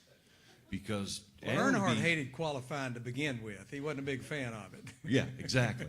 Well, and Alan called us over at the shop on 49. And, I think you were there, Ron. He said, "Come over here because we're going to sit on the pole." And that son of a gun wasn't in the top 10 in practice. But he put that lap together when it counted. When he put 1 and 2 and 3 and 4 together on them tires that he knew he could do. And he's the only one that knew he could do it. That was the beauty of it. I mean, it was like magic when he did stuff like that. And he wouldn't go through tires like everybody else either. You get heat in 1 and 2, coast through 3 and 4, cool them off, come in, make your changes. That's how he worked his qualifying system, and it was methodical, and it was awesome. So we can talk about that. That's just an example. Anybody else want to weigh in on that? The man was a nut, okay? But he was a smart nut. Practice or testing was terrible. 2 cars. That transmission goes out of that car, goes in that car. That rear gear goes out of that car into that car. You've done all this. That truck comes in. He tested the car on the parts. And he slid out of that car into that car. And you better be ready to go time him, because he was just a machine that just constantly, his head never stopped. And I can tell you a few little quick things. We were at, I think it was Rockingham, 2 cars. We had 2 books, and we're just running back and forth, changing everything, and the books got messed up, the setup books. And I'm thinking, oh my God, he's going to kill me. But I got to tell him. And I said, "Alan, stop." Somewhere along the line, I messed up the books. He goes, "When did you think you messed up?" I go, "About five runs ago." He took every page off those books, laid them across the car, scratched this up, moved this around, changed this, wrote this around. He said, "Mark this book, this car, mark this book, this car." And off we went. We won that race. The man just was a constant machine. And that's what made you think. He was so intense. You put a shock on the car and say, "Put this on the right front." He'd give it to you. And he'd come back and say, if you go to him, "Did you put that right front shock on?" You'd say, "What shock?" And he would lose it because he was so focused. So us group of guys just said, "Hey, if Alan says, 'Did you put the shock on?' we all said, 'Yes, we did.'" Because you'd lose the guy. That's how focused he was. And at the shop, great guy. He was just like everyone right here. But at the racetrack, it was a light switch. He was just so smart. But he made us all smarter. And we're like, this guy's a nut. He's just like, what's he thinking? But if you actually stopped and watched what he was thinking, he was just so intense. Take shock graphs. I can remember going to Penske with Chris Hill. And he's up there with in the sunlight going like this. And what's this guy's doing? He's looking at shock graphs. We had 2 pins in a toolbox with a bar, and he's just going like this, going, "Put this on the right rear, put this on the," and we got, like I said, sit on the pole. The man was just an absolute machine in his head. tires and, bias tie. You were there, bias ties. How he just did tires was amazing. You're going, take this out of right front. And just he's racing. Take the right front out of here, out of this set, put it in this set. And In the middle of the race. in the middle of the race. But he would slow down when he really got. Well, yeah, I got a little goofy, yeah, because he's lost it. But he was just, but the guy was just he was a machine. He was a machine, but what he did was just amazing. And but it made us all better as a team because he was just a great guy to be around because he was thinking all the time. And that's what made it intense. Ron, I want to keep on this topic, but the engine guy. Engine guy can never please the driver. I don't think I ever worked with a driver that said, I got all the horsepower I need. How demanding was Alan, especially when it came to the engine? I get a feeling that might be the one thing that he maybe didn't get too involved in was the engine stuff, but maybe not. All right. Okay. It took a little bit to catch on how to handle that deal, but he knew about everything. He knew all the parts. He knew what did what, but there was excellent feedback. If you did one little thing, you had to tell him. And, Sunday after a race, Sunday night, it was like, well, mediocre at best, or this, or that, so it gave you a direction, but we never rested. It was like, what are we going to do next week? And if you said, well, I got some headers, we're not bolting on stuff. We got to do something. We got to hog on a manifold or whatnot. So we didn't have a budget to buy heads. We didn't have a budget to have head porters and this and that. Oh, I'll do them. So we start doing that. We start doing our cam combinations, and is back to the feedback. But you had to have a plant because he remembered. I mean, at 11 o'clock at night, we're dynoing. The phone rings. You can hear the music playing. He's out doing whatever. He's like, with the girl from the charity auction, right? That's when he and I would be out together, and he'd pick up the phone. I got to call. Well, no, how'd they run? What'd it do? Well, 10 more minutes. Okay, I'll call you back. So there was no rest. But it was all towards the common goal, and it paid off. Cal, I do want to ask you a little bit about the 92 season. You guys finished third at Michigan in June. Let's talk about that next 9-race stretch. 1 top 5 that was third at Pocono, 4 top 10s, but 3 finishes of 25th or worse. You guys, I don't even know if you were even in the conversation about championship contention. In the meanwhile, 28 and 11, we were tripping all over our shoelaces left and right. What was Alan's frame of mind, and what was this race team's confidence level during that stretch of races during the summer? Honestly, I don't remember us ever getting down. The lowest point we ever had, of course, everybody knows that Dover, when he wrecked at Dover, I think he sort of even thought it was probably over. But we worked so hard, we didn't have to think. We just didn't have time to even think about where we were in the standings, or it was just all about preparation for the next race. And Alan's also, he had a way of having everybody sort of gang up against him. He was like the enemy to us, our friend enemy, but he was so tough. You were constantly trying to figure out, okay, what's it going to take to please him, and we did have several guys during that stretch that you mentioned left and went over to the 2014. They were just starting up, and that hurt him a little bit. We had some good guys that went over there, and probably that set us back some. But we just worked so hard. You know how it is. You're in there digging, and one thing about our team, nobody went home till the last person was done what he's doing. So you go and help him out. Of course, I never saw anybody come up there and help me write checks, but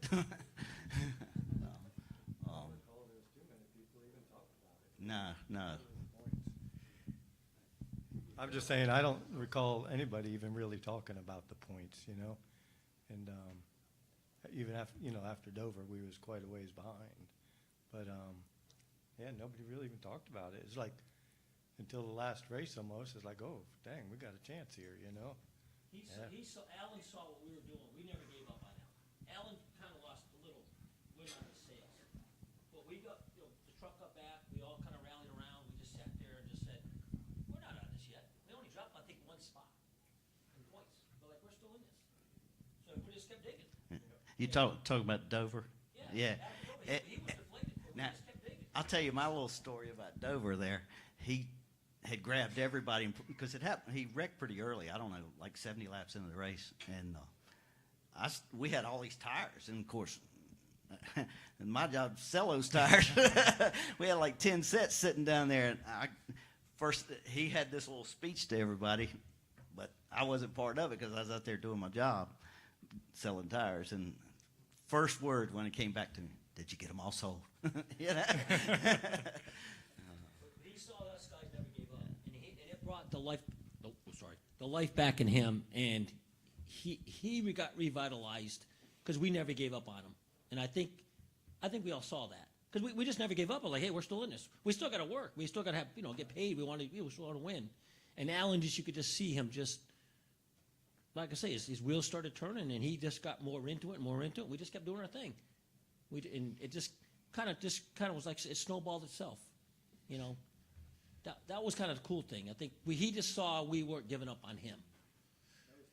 So I wanted to address you two guys. Was there ever a point when he would come through the shop? I mean, were you guys kind of afraid of him a little bit? It's like, dear God, what is he going to come up with now? Well, I didn't see him a whole lot. I was always in the back, and these guys went to the track early, so I stayed back. But he would always take a round. You know, when he was there, he'd always take a round, come to the back, check what you're doing, and and it's not too bad when he would just come in and check out your work and leave. But then he'd always give you, "Who did this?" And you didn't know whether you wanted to say it was you or not because sometimes they say, "Oh, well, that looks nice," and then of course you had the other side. It's like, what the hell did you do it that way for? So, but yeah, he would always be up on what you was doing. So he would always come through there and check out what you're doing. But back to Dover though, we and I could be wrong, but we wrecked a car in practice, and then we brought a car up there, a spare car, and I believe we took it out of the trailer and qualified on the pole. Did we not? With the first 5 cars that year. And that was like the first laps he did was going out to qualify, and we qualified on the pole there. Of course, then we tore that car up during the race. Robert stuck one time. He paid for the next, and we sat a happy hour. And these guys brought a car up the next day and raced it. One thing that I remember about Alan is he wasn't afraid to step outside the box. Just because the garage area did it this way, he wanted to do it this way. Give me some examples. All of you, I think most of you worked for other race teams before you came to work for Alan Kulwicki. What was some things that he installed or instigated there at the shop that you go, what in the world are we doing? Why are we doing it this way? I know the grain scales was probably one thing weighing the car out before we went to the racetrack. 4 grain scales on a concrete pad. What's some examples? 4 grain scales, a 4-foot level, and a tape measure on a concrete floor. Yeah. I think you guys were the first one, Peter. You guys were the first ones to use some kind of a muffler in the garage area to warm the car up. And then everybody had them. It was just 2 tubes. I think they finally become mandatory. It became mandatory. It was just 2 tubes out the door that you hooked to the exhaust. Yeah, super trap mufflers just so it wouldn't stink, and that was Alan's deal. And they thought he was nuts. And everybody did it because he did it. And it started a trend. And it was just a lot of goofy things he did, but it worked. And it wasn't that it was goofy. It just worked. And it was part of the deal. So. But along those lines also, we were always the first ones in the garage area because we bribed the guards with donuts. and got in at 6:30, and we were always the last ones to leave. NASCAR inspectors, let's go down and get the 7 bunch, because they knew we were still working on the car. Always, every time. We were the first car on the racetrack in practice. We were the last car off the racetrack. Okay, for sure. And anyway, they made a rule 7 o'clock. You could only open the gate because of us. They made other rules. We figured out to only fill the gas tank. Actually, this was with Jeff Bodine. Fill the gas tank with 5 gallons of fuel for qualifying and put the weight in the frame rail. They made a rule. Got to fill up the gas tank. There's a whole bunch of stuff that we did that they made rules against that we came up with. And I can't think of he came up with. But you're talking about the level of intensity. Real quick, we came back from Dover, not that Dover race, a different one. Drove all night in the van, are all beat up. Me and Shane anyway, got back at 6 o'clock in the morning. We went home, took a shower, took a power nap, and came to work at 9:30. Well, apparently he called Ronnie and says, at 7:30, and said, is everybody there? And Ronnie told him the truth, and me and Shane weren't. And it was workout day. Oh, well, we'll get that. Workout day. So it was 11 o'clock, so we went to the big shop to work out. Quickie met us in the parking lot. Says, I can't believe you had the guts to come and work out today after coming to work at 9:30, after driving back from Dover all night. That was hit. That didn't go over too well, did it? No. Did he come storming out in the parking lot? Attack us? He did. I cowered. But that's his level of, because that's what he would have done. That's how he got where he was. That was his work ethic. And he expected us to have his work ethic, and we tried as hard as we could. What was cool with Alan, though, he hired racers. Everybody he hired was racers. We all had our own cars, modified, street stocked, whatever. We were all racers, and he knew that. And Alan, that's what made that team. Everybody there was racers at one time or another. And I think that's what 91 and 92 is what really made that team. Because he knew what he sacrificed, and he knew that. It was a hand-picked group of guys. That's what was cool about it. Real quick, and I'm done. 2 more things. You see all these teams with the big workout, the gyms and the trainers and all that kind of stuff and everything. Guess who the first team to have a gym and a trainer was? Alan Quickie. And he didn't think it would work, so he made them, he gave them a test dummy to see if this would actually work. Guess who the test dummy was? Yeah. And we had the first workout team, okay? Yeah. So there's a whole bunch of other stuff, too. We're just nervous up here. We can't come with it. But we were the first ones with an engineer, and he was driving the car, okay? Doesn't get any better than that. We beat you guys lots of times because you cycled your car 3 times in 45 minutes, and we cycled our car 6 times in 45 minutes. Why? Because our engineer was driving the car, okay? He knew what changes he wanted to be made. And as he's bringing the car in, we had the tools, the shocks, everything lined up. That car stopped. It went in the air. Shocks came off. Springs came off. Everything went back on. Down on the ground. Not a word was said. That car went back out for another cycle. And we could do it more times than most teams, and that gave us a huge, huge advantage. I have one question. This just popped in my mind, actually. We know what it was like running the schedule, weekend after weekend.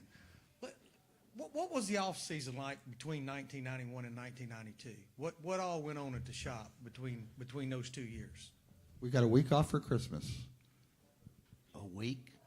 Well, A actually, week? it probably wasn't a week, but I took a week. Is that half why a he was day? mad when I got back? Oh, I probably got fired for that one too.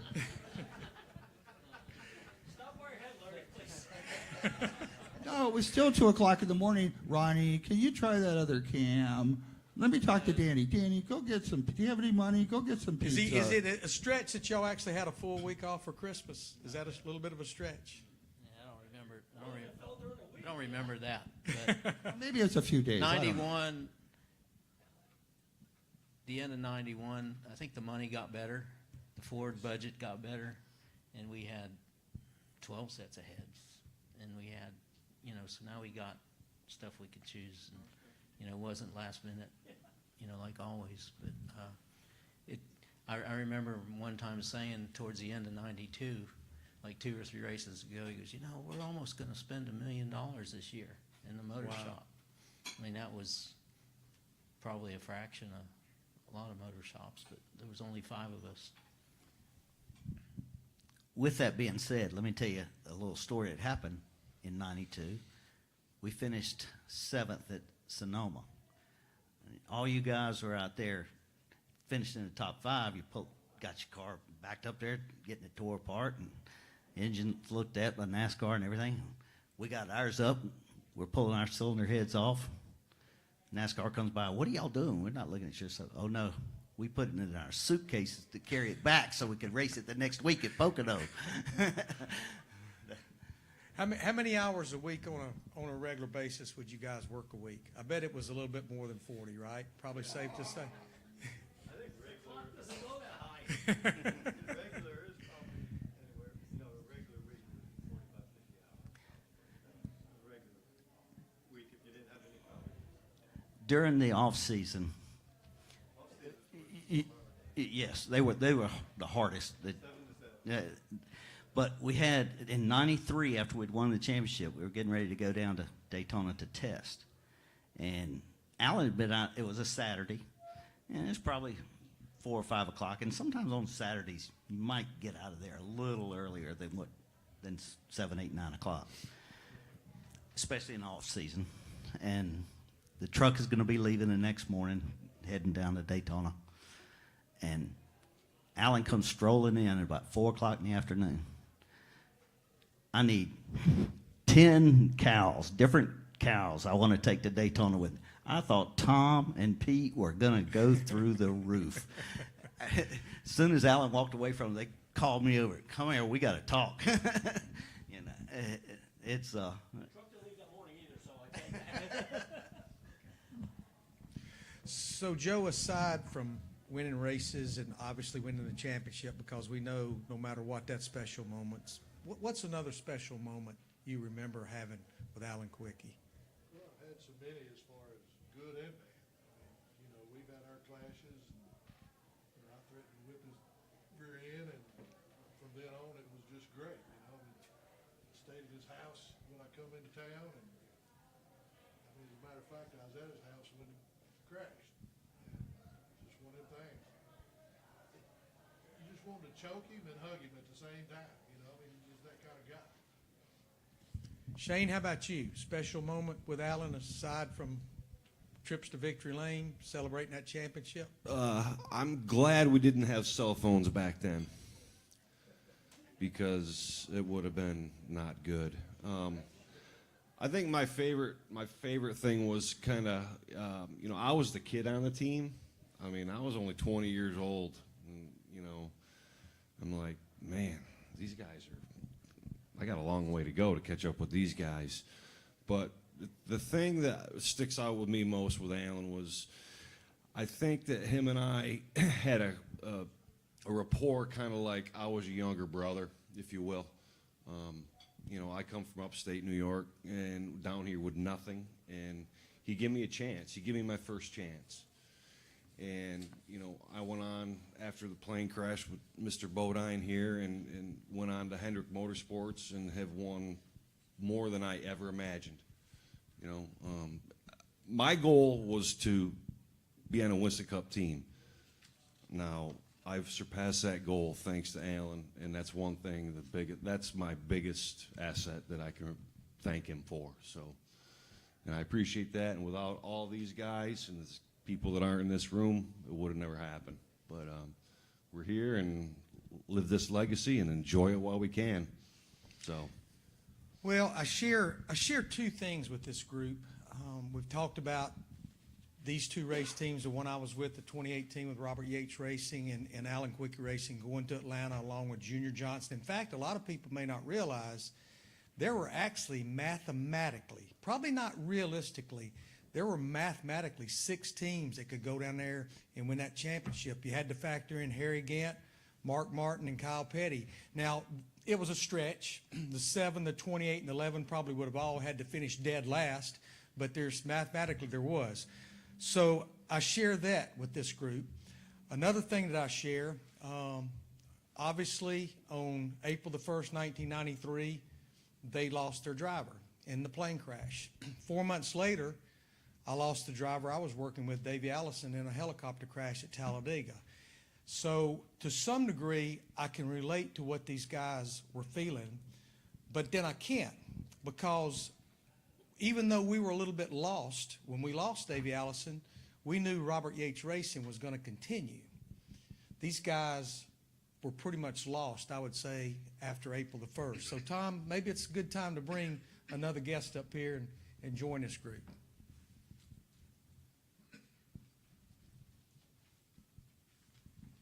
Thank you, Larry Mack. I don't know if you had a chance to see our good friend Deb Williams. She penned a wonderful release that appeared on RacingAmerica.com on Tuesday, and it was entitled "The 1992 Alan Kulwicki Championship Team." The rest of the story, and just building off of what Larry Mack has just said, you know, after the April 1st, 1993 tragedy took the lives of Mark, Dan, and Charlie, everyone, you know, it was such a tragic loss. Many folks like myself, Larry, most everyone actually, you know, faced a state of shock for quite some time, but in relatively short period of time, able to return to life as usual. But that certainly wasn't the case for these gentlemen up here on the stage. They not only lost the team leader and a hero, but they also lost a boss man, employer. What happened with them was really a true example of a small group of dedicated racers staying united, moving forward, and rising back to the top.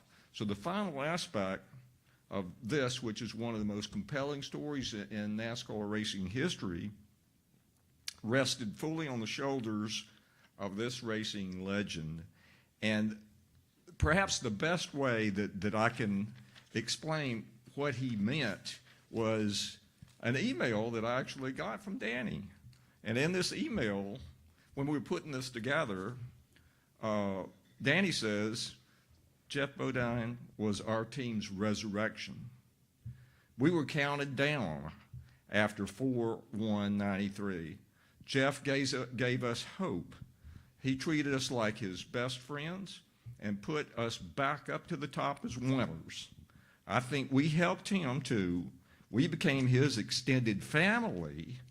We love Jeff to this day, and what better way to introduce legendary driver and team owner, Jeff Bodine.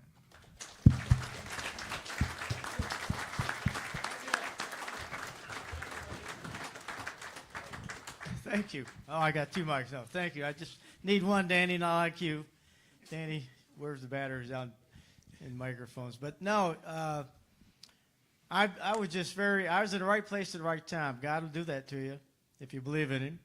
He'll put you there when you need to be. And He put me in front of these guys. Actually, Felix Sabatis was Alan's executor of the will and Alan's father. They were entertaining a couple potential buyers of the team.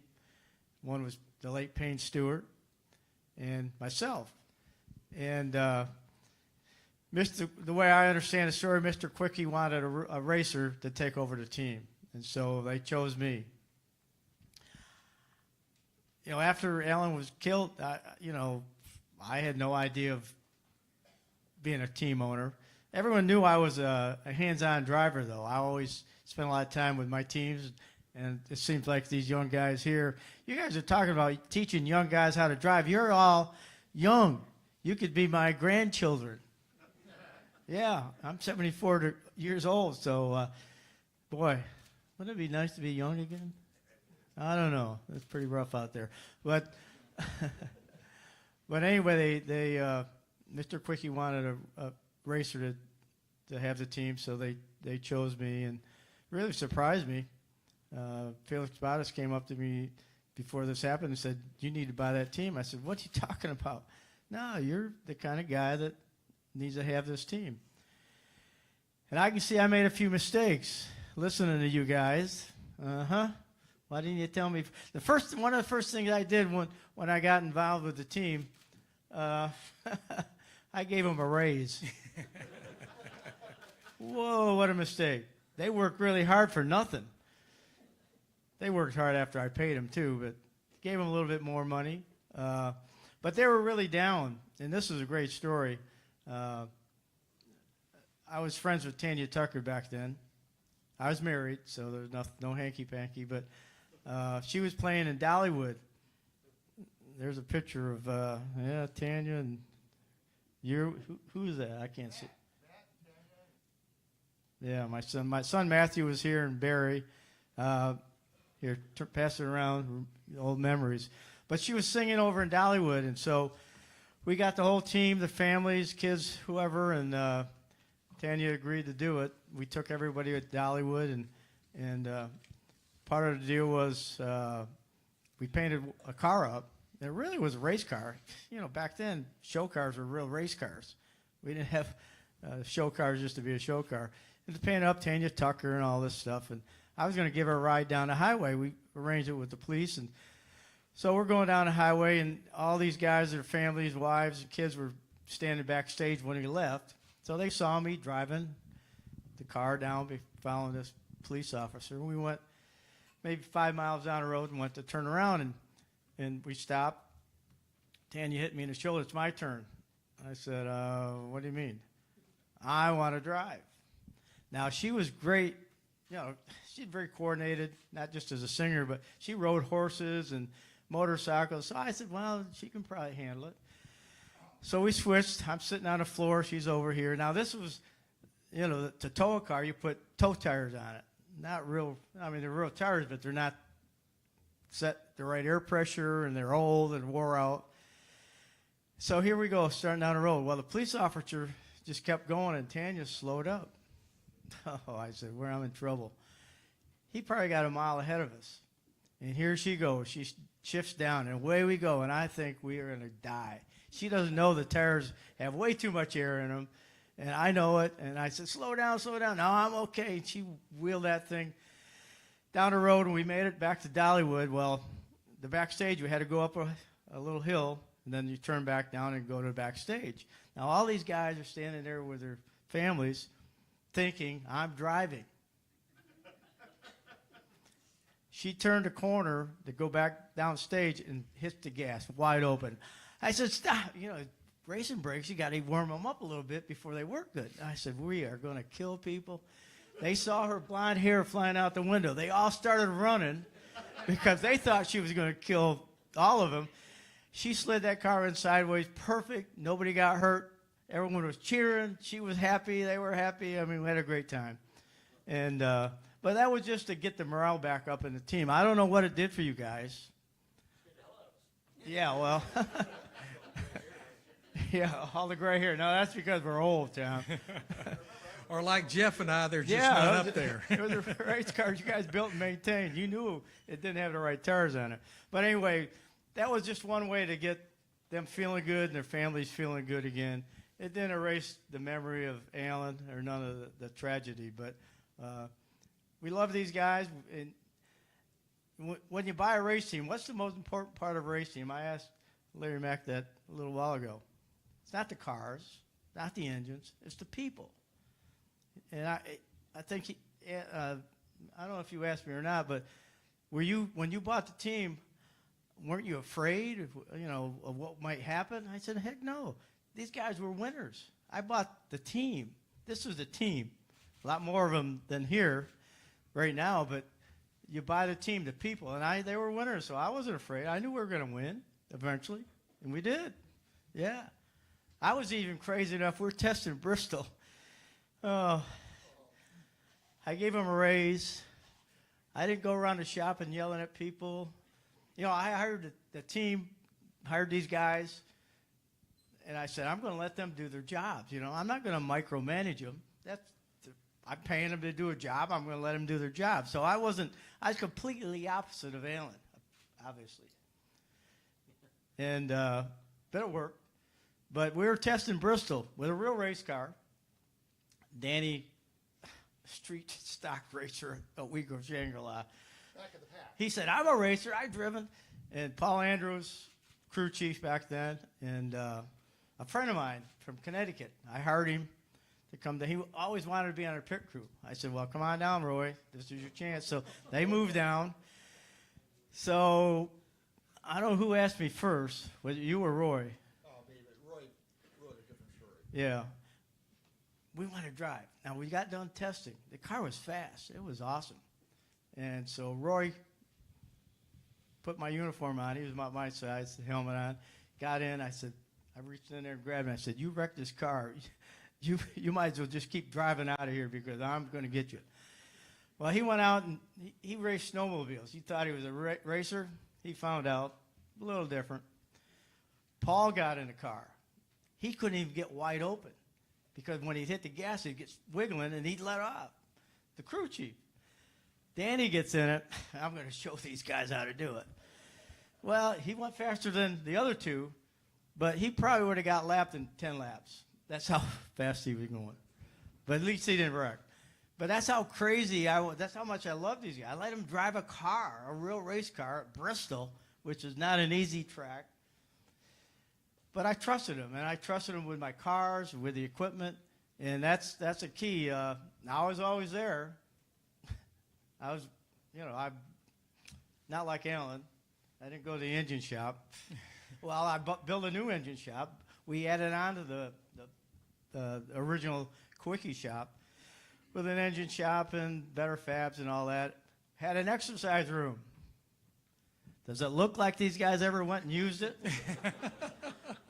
A beautiful exercise room. It never got used. And Alan had you in the parking lot doing physical things, right? With rocks, yeah. With rocks, yeah.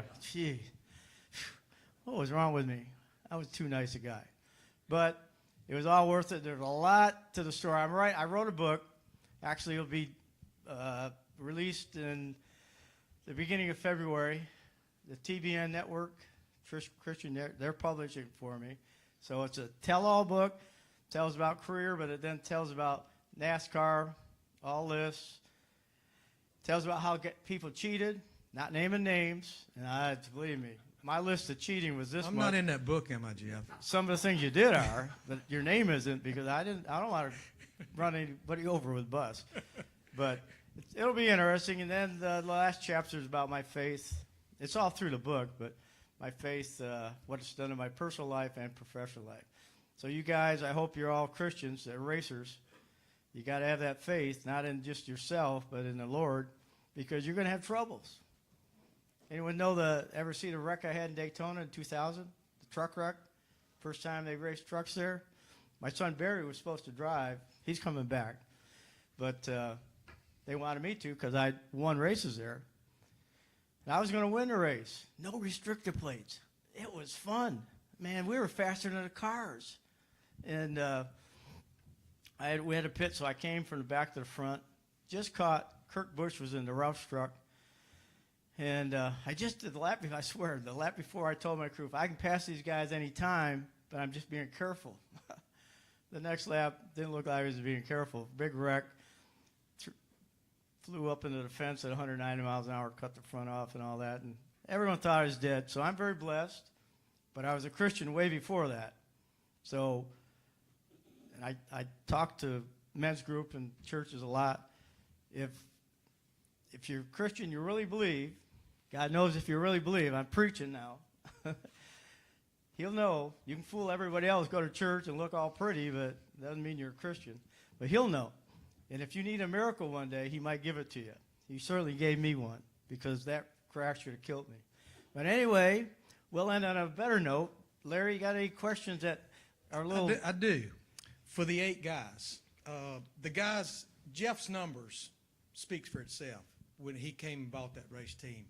1986 Daytona 500. This place down the road here, Hendrick Motorsports, 301 wins, had it not been for your win at Martinsville, Virginia in the spring of '84, that probably wouldn't be down there, what you and Harry Hyde and that group went to No, accomplish. Rick had come to us the week before and told us he'd spent a lot more money than he thought he was going to spend in racing, and he'd only guaranteed me 15 races. And he was a man of his word, but he came to us and said, look, I'm out of money. I got to quit spending money. We're going to have to shut the doors.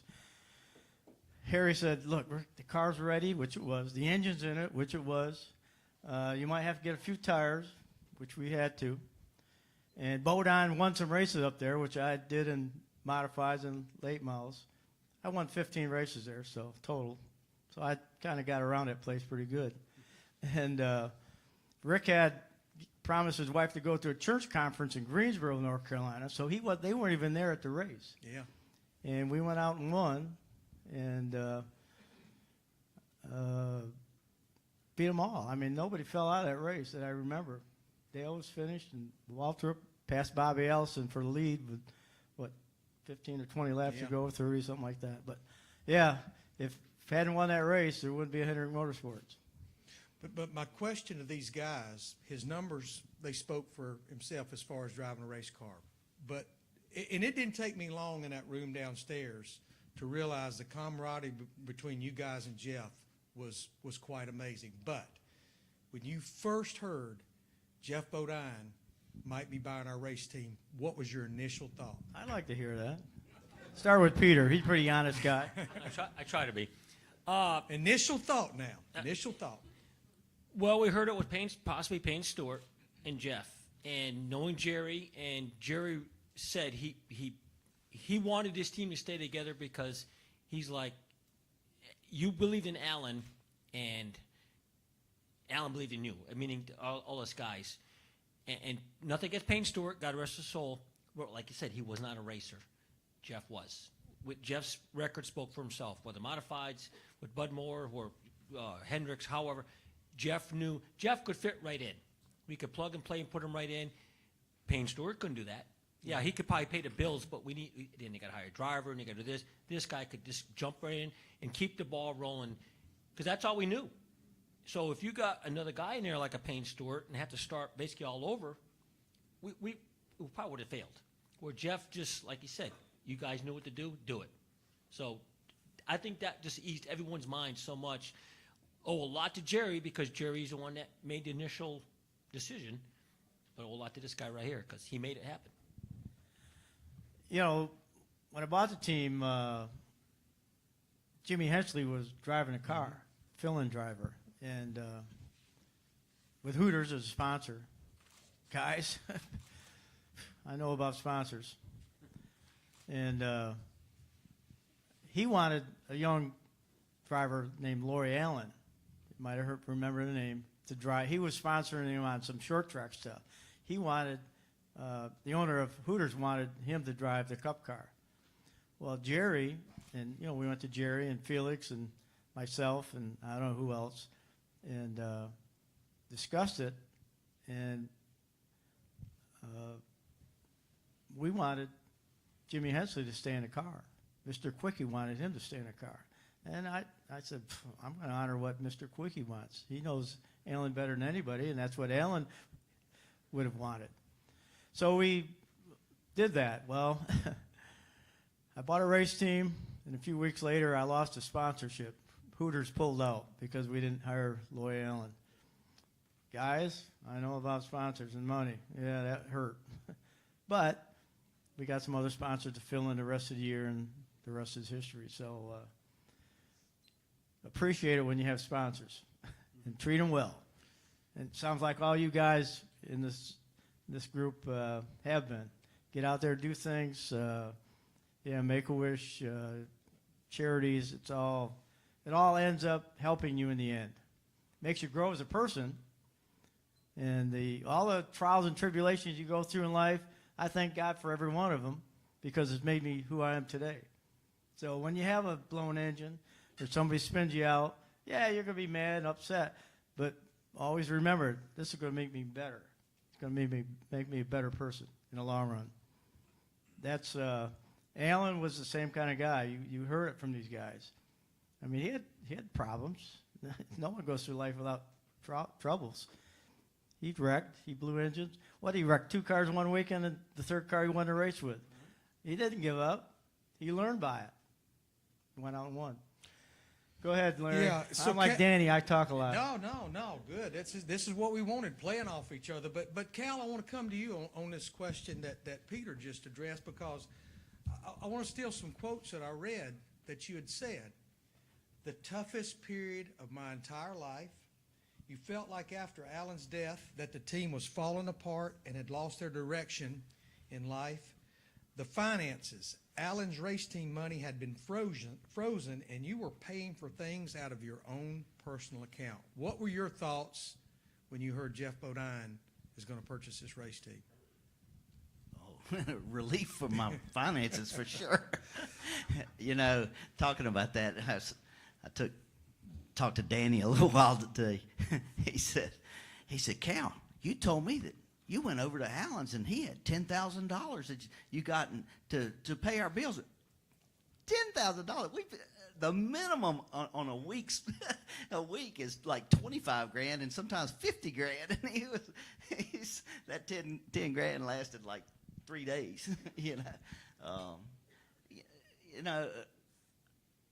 My credit card took a big hit, but I did pay you back though, didn't I?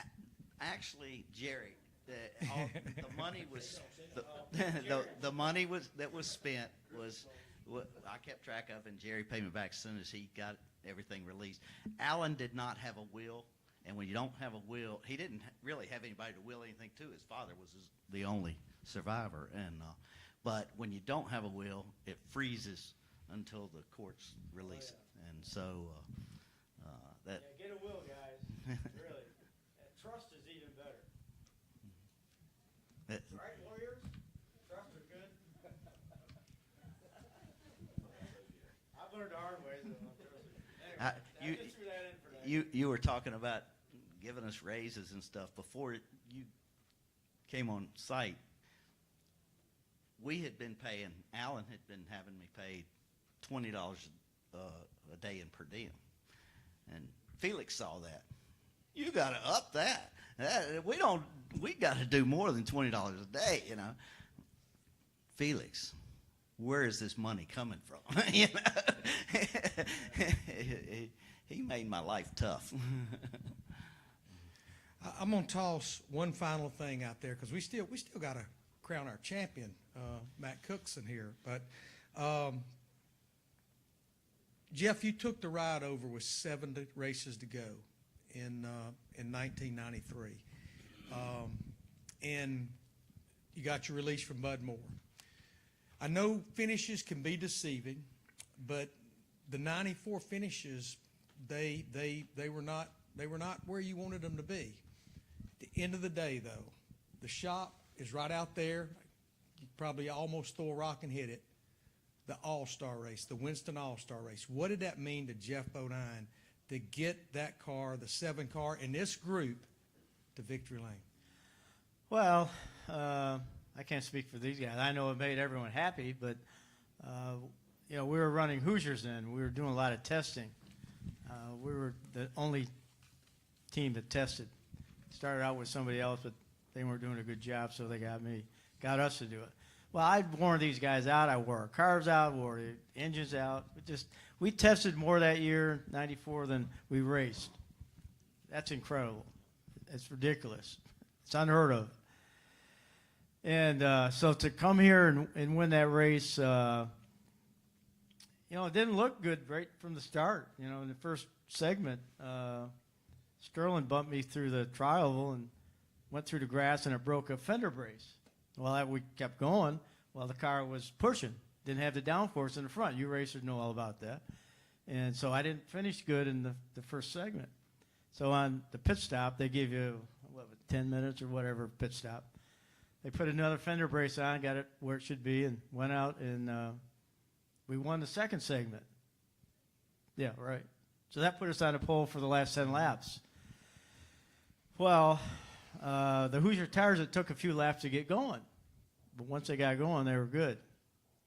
And so on the start, was it Sterling got by me? And Kenny Schrader Yeah, both of them. 10 laps. Man, and now you're third. Phew. $250,000 on the line. Of course, I wasn't thinking about that. I was just thinking about winning. You guys, racers know about that. You just want to win. The money comes later. That's a nice check coming over there, Matt. Yeah, nice going. And yeah, that was a full year's racing in Cup back in those days, a long time ago. But anyway, yeah, we got by a Kenny and went around. I don't know if I went around. Was it Sterling leading, or who was it? Eventually, it was 28 cars. No, wasn't. No, it was Sterling. Anyway, they were getting loose on a good years and pushed him down into turn 3, and he got a little up. I went under him. We won a race 2 laps ago or something like that. It was a good race for us. The Wood brothers won a lot of money. They had money in Vegas on me, so they were sweating when I went back, got to third. They were sweating the money they bet. Afterwards, they didn't split it with me either. They should have. But no, then to do the Polish victory lap, that was incredible. I mean, now I know why Ann likes to do it, because you're here, the fans are there. You can hear them screaming, yelling. I mean, everybody was standing up, cheering. You're out the window waving. You're crying. Yeah, it was quite emotional. First win for me as a team owner, and the first win for the team with a new owner driver. So I imagine it was pretty wild for you guys. And then about a month and a half later, you guys go to Pocono and win the first points race. Yeah. So yeah, we should have won quite a few races that year. We had 11. Yeah, we broke things a lot. That's up in front of you. That makes the noise. Makes the car wheels go around. They kept breaking. Darn it. Yeah, Ronnie, that's your fault. Yeah. No, but you know, all those things make you better and bigger, stronger. It's just a race. You know, anyone see the first Indy race? My brother spun me out. I was leading. We're going to win that race. He spun me out, wrecked. I got wrecked. Never thought I was going to be, didn't want him as my brother anymore. I love him more now than ever. You know, he was mad at me for a while. We had a little family thing going on. It's just a stupid race. So don't let a race overwhelm you with I got to win. I got to win. If you don't win, the world's coming to an end. It's not coming to an end. Just a race. It's a game. Yeah, we all want to win, but you learn by losing. If you win every race, how are you going to learn? You're not going to learn anything. You got to lose to win, to learn. So that race in India, I learned my brother is more important to me than the race. So, how did I get on this? I'm preaching again. Larry, ask another question. No, I'm gonna close it out with this. You know, I never raced with any of you guys. None of you 8 guys. Jeff, you and I never raced together. But I have the utmost respect for each and every one of you, and especially for these 8 guys. I think you 8 are a classic example to steal a quote from the driver I worked with, Davey Allison, that there's nothing that can come my way today that God and I can't handle together. And it's been an honor. Give this whole group a big round of applause.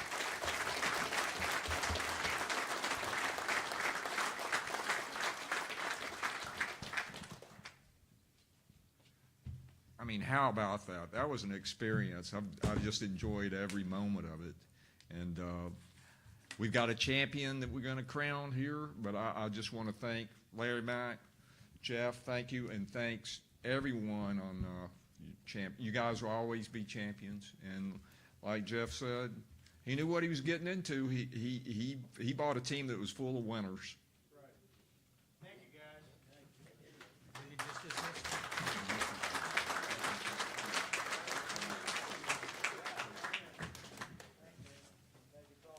He called me and got me here. I'm an old man.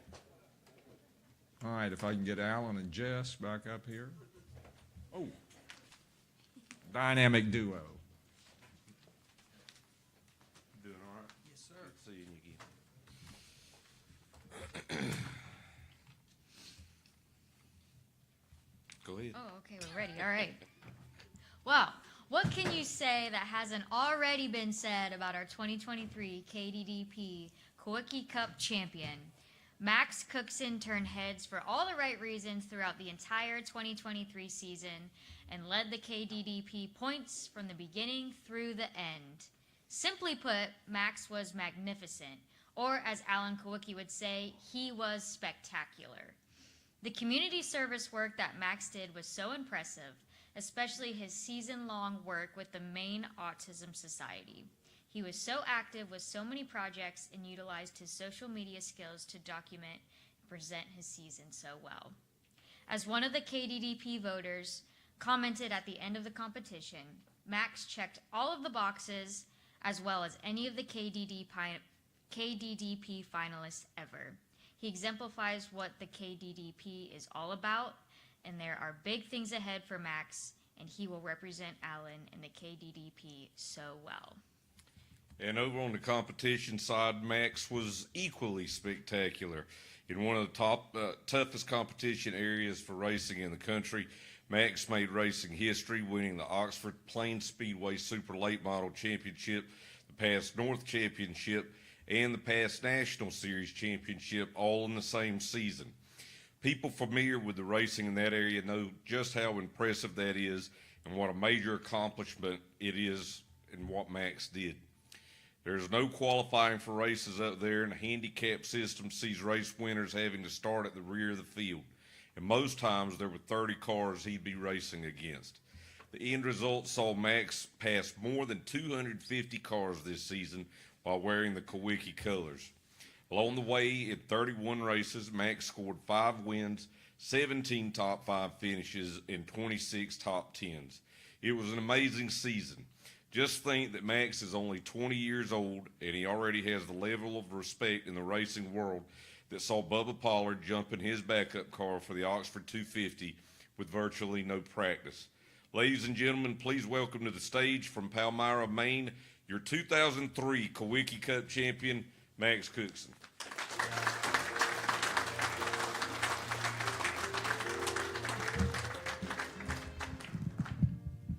Thank you, guys. Thank you, everyone, for being here. It really means a lot to me.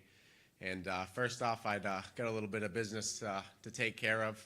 I first found out about this program. A good friend of mine, Riley Stenjem, was in the program last year, and we've been friends for a lot of years. We met on iRacing and really spent a lot of time this year, as he mentioned, late nights on the phone, working in the shop, just me and him, tuning, as I called it.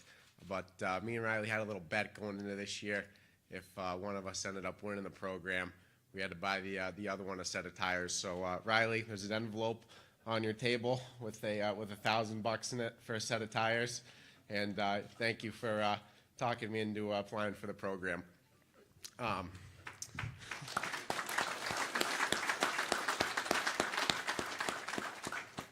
I can't put into words how grateful I am to have been selected for this year's program. It's really has changed my life forever. The amount of work TR and Ryan and all the board members put into this program to better young racers like myself is so appreciated. I'm so glad to see that the future of the program also looks really, really bright. Things they're working on now with sponsorship and different things, to be able to give us more as a program. It's so awesome to see, that the program is there to help us. There's the gain of for them of carrying on the legacy of Allen, but they're really there to help us in so many different areas, on the racetrack, off the racetrack, as people, so many different ways. I'd like to take a brief step back as to how I got here. When I was 5 years old, me and my dad, Chris, went to our local go-kart track to watch races. He tells me the story. The next week, he came home with a go-kart in the back of his pickup truck. When he walked up the doorstep, he was greeted by my mother, as you could imagine. As you could imagine the look on her face when he showed up with a flat cart with no cage for a 5-year-old. You got him a go-kart, didn't you? Yep, was his reply. That was the start. From there, we raced all across New England, moving up divisions, racing multiple classes week in and week out. We had a lot of fun. Things took a turn when I was 12 years old. For multiple reasons, we stepped away from racing. And I took up iRacing, competing in online races. In the fall of 2019, I won an eNASCAR Ignite Series race for 13 to 16-year-olds that paid $10,000 to win. That's when the next year opened. I purchased the Pass Modified. My dad, Chris, purchased a truck trailer and all the basic equipment, and we went off to the racetrack. Looking back at it, I can't believe how fast we had success. In our first full-time year of competing, we won 6 feature races in the championship as well as the Rookie of the Year that year. 2022, we purchased our first Pro Late model and went to Oxford for the first weekly race. We ended up winning that day, and it was pretty unbelievable. All I'd heard all winter is about how the jump was going to be so big, and it was going to be such a different thing and such another level of competition. We went out the first week and won, and for about 6 days I was feeling pretty good, and we came back for week 2 and just about got lapped. We knew we'd have to, in 2022, the first year that I ran the car, we ended up winning the track championship at Oxford in a tight battle with 2-time KDDP finalist Dave Farrington Jr., and we picked up a Pro All-Star Series win at Oxford at the end of the year. We knew we'd have to set the bar high for this season, and that's what we did. Planned on chasing 3 championships with a 2-car operation and 34 races on the schedule. Wasn't going to be an easy task. Due to so many great people, we were able to pull it off. One of the things my dad really takes a lot of pride in is the preparation of the race cars. You can make a mistake on a Tuesday or Wednesday night, and that costs you your entire weekend. And when you're points racing, it costs you your entire year. And me and him, clash heads a lot and butt heads a lot and argue a lot and get into a lot of, disputes. But it's just because he's trying to make me better, and I can't say how much I really do appreciate that. I got so many great people and sponsors to thank that I'd like to take a moment to thank. JM Builders, Steve's Property Maintenance, Signature Excavation, Larisville Excavation, Troy Morris Concrete and Chuckin', Russell & Sons Towing and Recovery, Night Archery, BR Newhouse Construction, 207 Brand, Nitro Trailers, Bully's Famous Franks. Quick story about that one.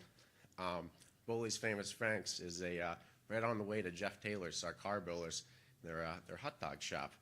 And Mark, the guy that owns the place, used to race himself, and so I stopped in there and always talk about racing with him. And it's March or April this year, and I'm out there one day, and he goes, "You got any room on the race car?" And I go, "Yeah, absolutely." And he goes, "What are you thinking?" And he kind of tells me, something small. I go and asked him what he's thinking. He goes, "Well, what if I give you $500 and $500 of hot dogs for the end?" Absolutely. I got to thank some of my partners, Distance Race Products, Earnest Performance, Earnhardt Technologies Group, and PFC Brakes, as well as my dedicated crew guys that are there every week, Devin, Mike, Bo, Kevin, and Rob. Thank you guys a ton. I appreciate it more than you know. I got to thank my dad for everything he does, my mom, my beautiful girlfriend, Sarah. She does so much for me, keeping me in line, first of all. She'll drive a truck and trailer back from races late at night. She does my tired stunts at the track. Can't say enough about her. My sister, thank you, Nick, for being here. Everyone back home that's watching tonight, thank you guys so much. It means a lot. And thank you, everyone here tonight. I really, really do appreciate it. Thank you.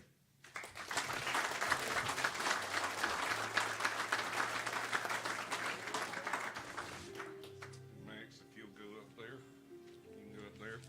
And Larry and Jeff, if y'all don't mind, I know Tom would like you guys to help out with presenting the trophy and the check.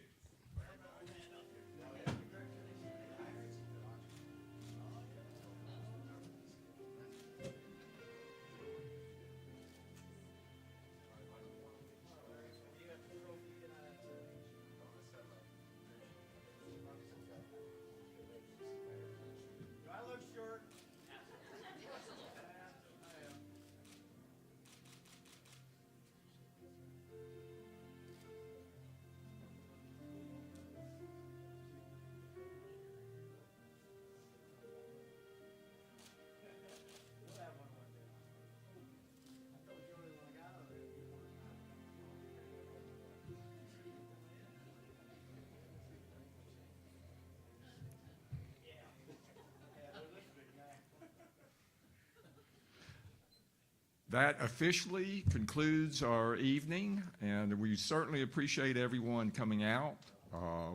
It's been a heck of a night. A lot of memories made tonight. But I invite you to stick around. We're going to have photo ops. I want all of our finalists to also come to the stage. We're going to do a group shot. And it's been a heck of a year, and this has been a great celebration for us. Record-setting team this year, and we stay tuned to racingamerica.com for the application for the 2024 program. And I guess it's appropriate to say Merry Christmas and Happy New Year to everyone. Good night.